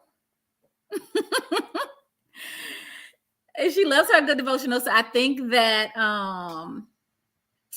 that she would enjoy helping you to write this book, Greta. Yeah. So Greta, you are the winner. Yay! Congratulations. All right. So what I'm gonna do, Greta, is since you said that you joined She Wins Society recently, I'm gonna reach out to you and get your information and send that over to Brittany so that you all can connect and go ahead and get your session scheduled. Congratulations. And speaking of She Wins Society and membership, I definitely want to share that we are offering a free giveaway for a free 1-year membership to She Wins Society, the community membership. So thank you so much for showing up here today, for being here. A little bit about the She Wins Society community. As I shared earlier on, She Wins Society is a social wellness center organization that supports women of color to build healthy relationships with one another, cultivate meaningful connections like we've been talking about, as well as to practice self-care on a regular and consistent basis, and to develop a winning mindset. So within our community, we offer multiple opportunities to do this. We have quarterly classes ranging from self-care classes to this year we had self-care 101 through 104, purposeful networking, like what we talked about this time, 101 through 104, divine feminine class 101 through 104. So these classes are hosted every quarter. And we have multiple classes within our community that builds upon each other. So you start at one place and you end at a way better place by the end of the year, as well as our virtual meetups. So if you really enjoyed stepping into sisterhood, right? You enjoy being in this space where we're having these positive conversations and interactions with one another. That's how you keep the party going, by joining She Wins Society, because we have virtual meetups every month. We have something that's called Sisters Check-In, where we get together with one another and we just catch up. We catch up with one another. I think earlier on we talked about that, being intentional about cultivating relationships, right? Being intentional about checking in with your sisters. So we've created a space where we get together to do exactly that. Once a month, we're catching up with our sisters. We're seeing how everybody is doing. We're congratulating one another for our wins. We're supporting each other through challenges. We're doing all of the things, right? So, that's what's happening inside of She Wins Society. On top of that, we have our seasonal retreats. So we are not just meeting online. We are taking these connections that we're building online and we're making them live and in person. So if you've attended the She Wins Society retreat, I need you to get in these comments and let us know what that experience was like for you. Good, bad. What did you enjoy about a She Wins Society retreat? Let us know in the comments for anybody who has not attended the She Wins Society retreat yet. But yes, we take these connections that we make online and we continue to build them live and in person, which I think is the most beautiful thing about our retreats, because of the fact that it's never like that awkward feeling, right? Because we spend so much time building these communications online, when we meet each other in person, it's like, girl, I already know you. I feel like I already know you. We've been on a million Zoom calls together. We've been chatting it up, in the online community. So it's just an awesome thing to experience. And I will say that our community is not it's not on Facebook. It's on Mighty Networks. That's where our community is. And so, like I said, it provides you with a lot of opportunities to connect with other women, to be, I have to mention our challenges, our monthly challenges that we have. So this month actually is No Negativity November. Every month we have a 30-day challenge that is helping us to improve ourselves mentally, physically, emotionally, spiritually, or financially. So this month is No Negativity November. Last month, we really focused on practicing being our authentic selves. In previous months, we had like 30 days of thank you notes to just really allow us to express gratitude and to heal from and get closure from certain relationships. So it's just a wealth, as you can tell, it's a wealth of opportunities in She Wins Society to build connections, to grow yourself, to develop personally and professionally. So yeah, that's all I'm gonna say about that. You can definitely visit SheWinsSociety.com and check it out. But and K Bell said, I am still on a high from my last retreat, and that was last year. Okay, now. All right, now. So all right, so who's going to win this giveaway? Indiana said, I'm joining in 2024. This was beautiful. I am so glad that you enjoyed yourself, sis. All right, if you would like to win a 1-year membership to She Wins Society, I want you to put in the comments what sisterhood means to you. So you heard our panelists answer that question earlier. Now I want to hear from you. What does sisterhood mean to you? Help me to pick out a winner of this giveaway.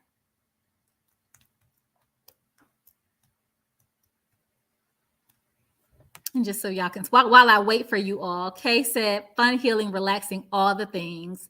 Kay attended our Hilton Head Island retreat last year. And it was a good time. Carolyn said, y'all would want to get in our community. Yep, I said, I said would want to. Angel Warrior said, I need a positive sisterhood. Yes. It's a win-win. All right. Indiana said, sisterhood means a judgment-free zone to grow, heal, encourage, and inspire one another. That is beautiful. Do we have any other contenders? And I only say that because, like I said, we try to spread the wealth, right? We try to be fair. We try to make sure that everybody wins. So if you didn't win, it might be because you didn't say anything. And as they say, closed mouths don't get fed. But for the ladies who have responded, a good bit of us have won something, right? Which I think is beautiful. Tamika said, a family of sisters that are there in your life during the good, bad, the ugly, to push, provoke, cry, etc., you to greater in your life. That's beautiful, Tamika. That's beautiful. That's beautiful. That's beautiful. All right. Anybody else want to share? I'm going to give y'all like 15 more seconds. Maximum 30. Just because I want to give everybody a chance to answer so we can see who our new sister is. And I'm glad that some of our sisters are still here so that they can welcome you in. Angel says sisterhood means to cultivate authentic relationships in a safe space to build healthy connections. Absolutely. I could not agree more. I could not agree more. Carolyn said yes, Tamika. Okay, so I'm going to go with only because, not because these answers were not great, but only because I know that these two sisters won something already. Indiana definitely won something. I know Angel just won. Angel just won the journal. Teresa said a collective of nurturing and support. I don't think Tamika won anything yet. Tamika, did you win anything yet?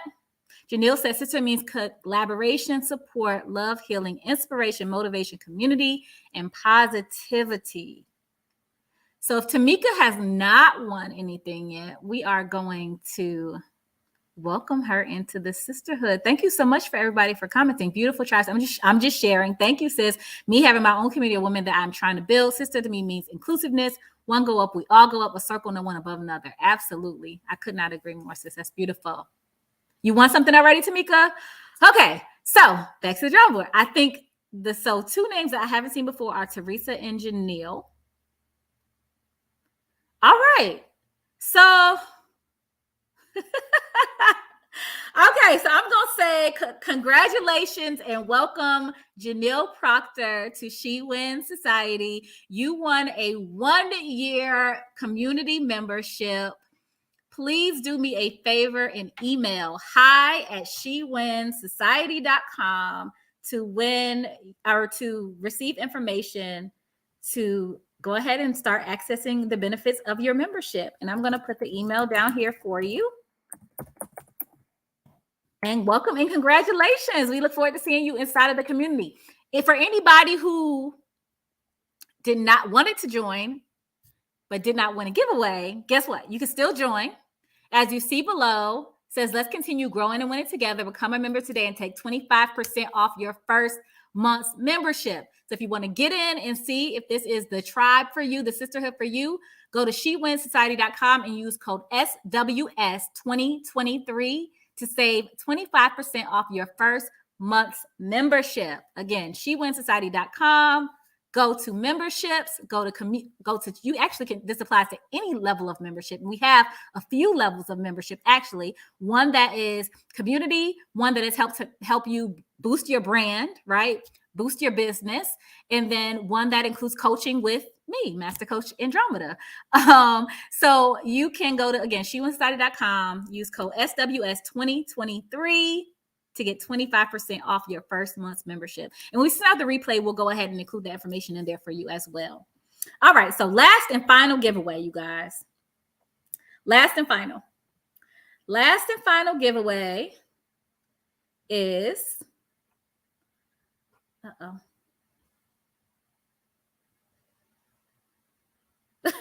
I love y'all comments. Someone friends to stick by me no matter what. All right, so the last and final giveaway is going to be a feature interview. Come and guest host the She Wins radio show with me. You all, I'm so excited. The She Wins radio show aired for the first time this past Thursday. I was so grateful for that experience because so many of our sisters showed up and called in. I received from my bosses at 101 TKO Radio notification that I hit record numbers for a first show, like a first day of a new show, which I was so grateful for. And this is what I mean by our connections, our most valuable currency, that we are stronger together. We can accomplish so much more when we work together. So I want to say thank you so much for my sisters who called in, who tuned in, who listened. And so I am now welcoming guest hosts to participate with me on my radio show, She Wins Radio on 101 TKO Radio. It is an Atlanta-based radio station. We are located in Stonecrest Mall inside of Privy, which is an amazing place for Black professionals to be, Black entrepreneurs to be. A little bit about Privy is it is owned by a Black couple, and they build up a Sears, and there is a co-working space inside of there. There is a spa, there is an MMA fitness club, there is an event center, there is a Black bookstore. I mean, there's really it's a lot to see. Okay, like it is something to see. So if you ever come to Atlanta, definitely make sure that you come by Stonecrest Mall and experience Privy. It is a privilege to experience this, okay? They have some awesome events coming up, including a sneaker ball. They have Dame Dash coming to host a movie viewing. So it's just a lot of things happening. And I feel very blessed to be in this particular space with so many amazing people who look like me, who are doing amazing things. Shout out again to 101 TKO Radio for providing me with this opportunity. I do want you all to make sure that you go to your app store right now. Apple App Store, Google Play Store, download the 101 TKO Radio app, get it on your phone, and make sure that you tune in live with me every Tuesday and Thursday from 11 a.m. to 1 p.m. So I'm looking for my next guest host.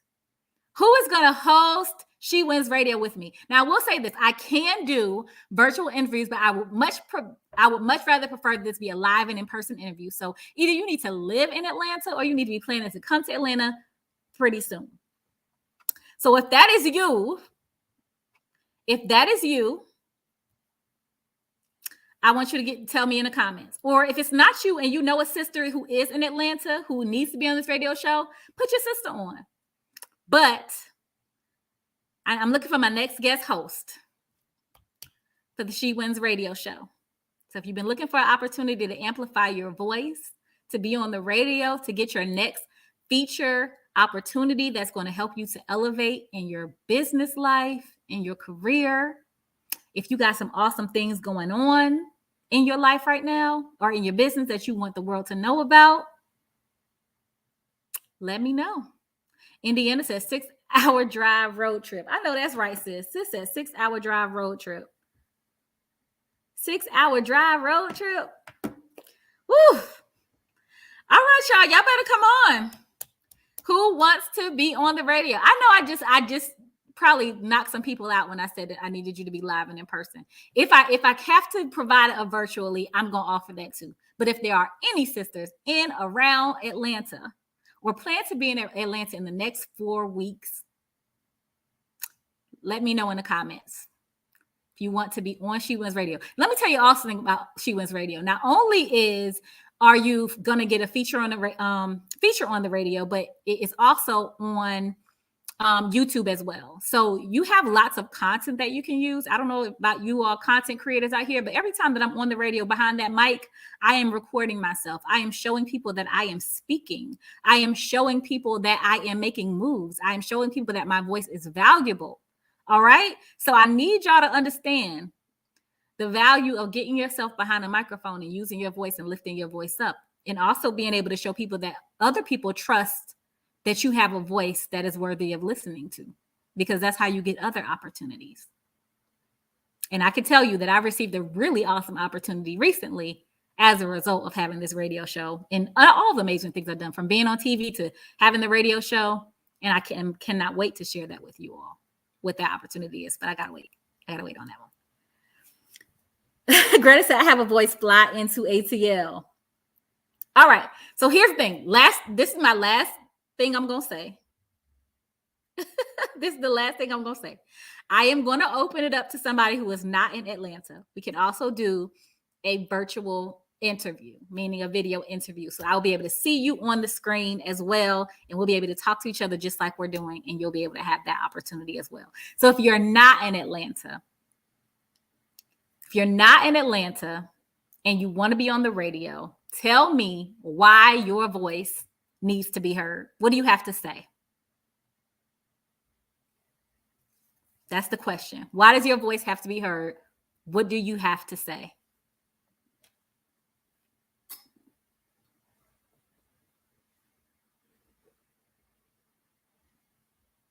And I'm going to give y'all a couple of seconds.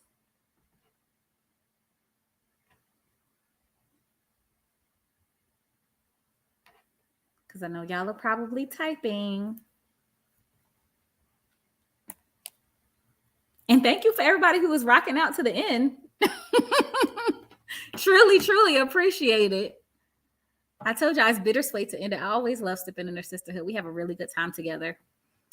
All right, I'm waiting. I know that there's kind of a delay, so I'm waiting for the comments to come in to see who is going to be my next guest host on She Wins Radio. And at this point, I think it's going to be somebody who's already won, but hey, if the shoe fits, right? So in the end, it says, I'm a coach who help women heal, find their identity in Christ, and turn their pain into purpose. Angel Warrior says, speak now or forever hold your voice. Speak now or forever hold your voice. Say it, sis. Come on. This is an opportunity. And so many of us miss out on opportunities because we don't know how to speak up for ourselves. And sometimes we have to do things scared. Do it scared. I had never had a radio show before I had a radio show. I had never, ever, been in that position to do that before. And I crushed it when I did it. But I also accepted the opportunity when it came my way. And I didn't say, no, I've never done this before. Oh, I'm not experienced. Oh, I don't know how. I rose to the occasion. So Natalie said, I love this. Greta said, it is your calling. Thank you so much, Greta. I appreciate you. Natisha said, I crushed it. Thank you, sis. I appreciate you.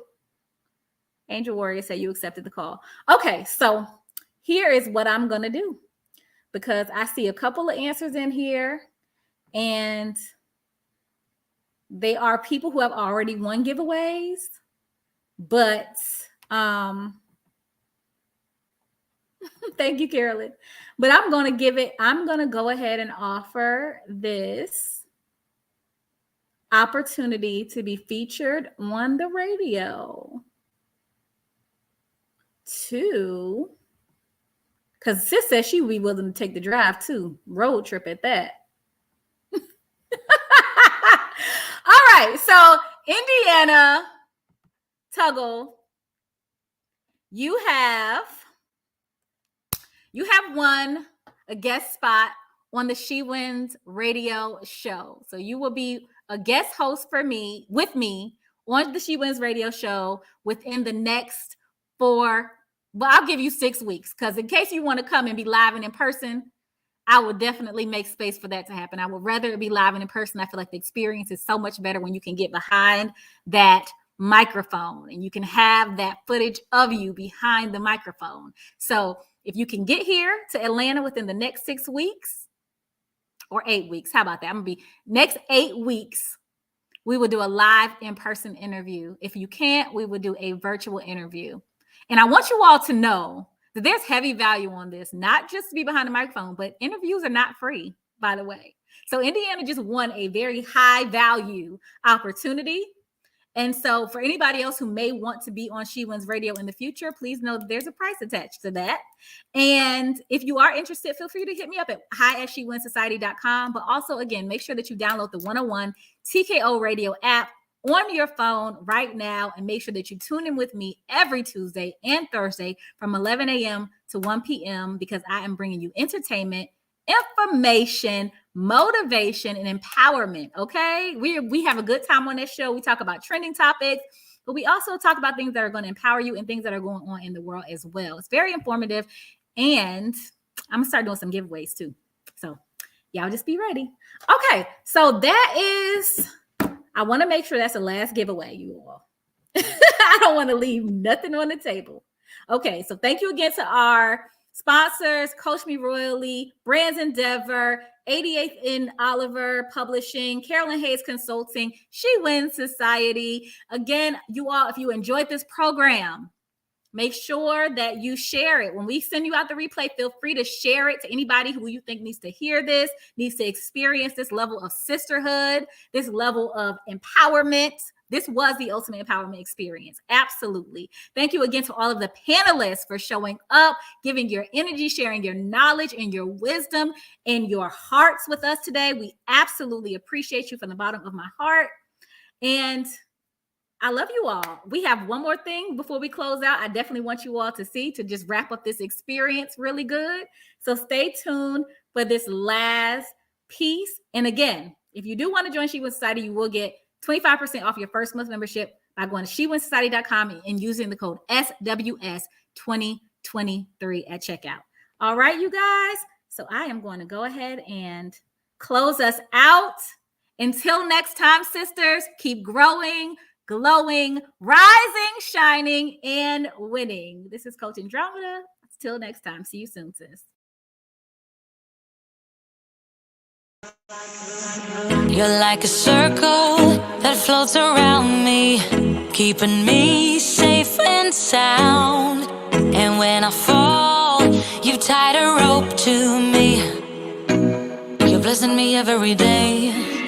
I was down with an illusion, like a sparrow with broken wings. But now I shine with your reflection on me. I'm getting back up on my feet.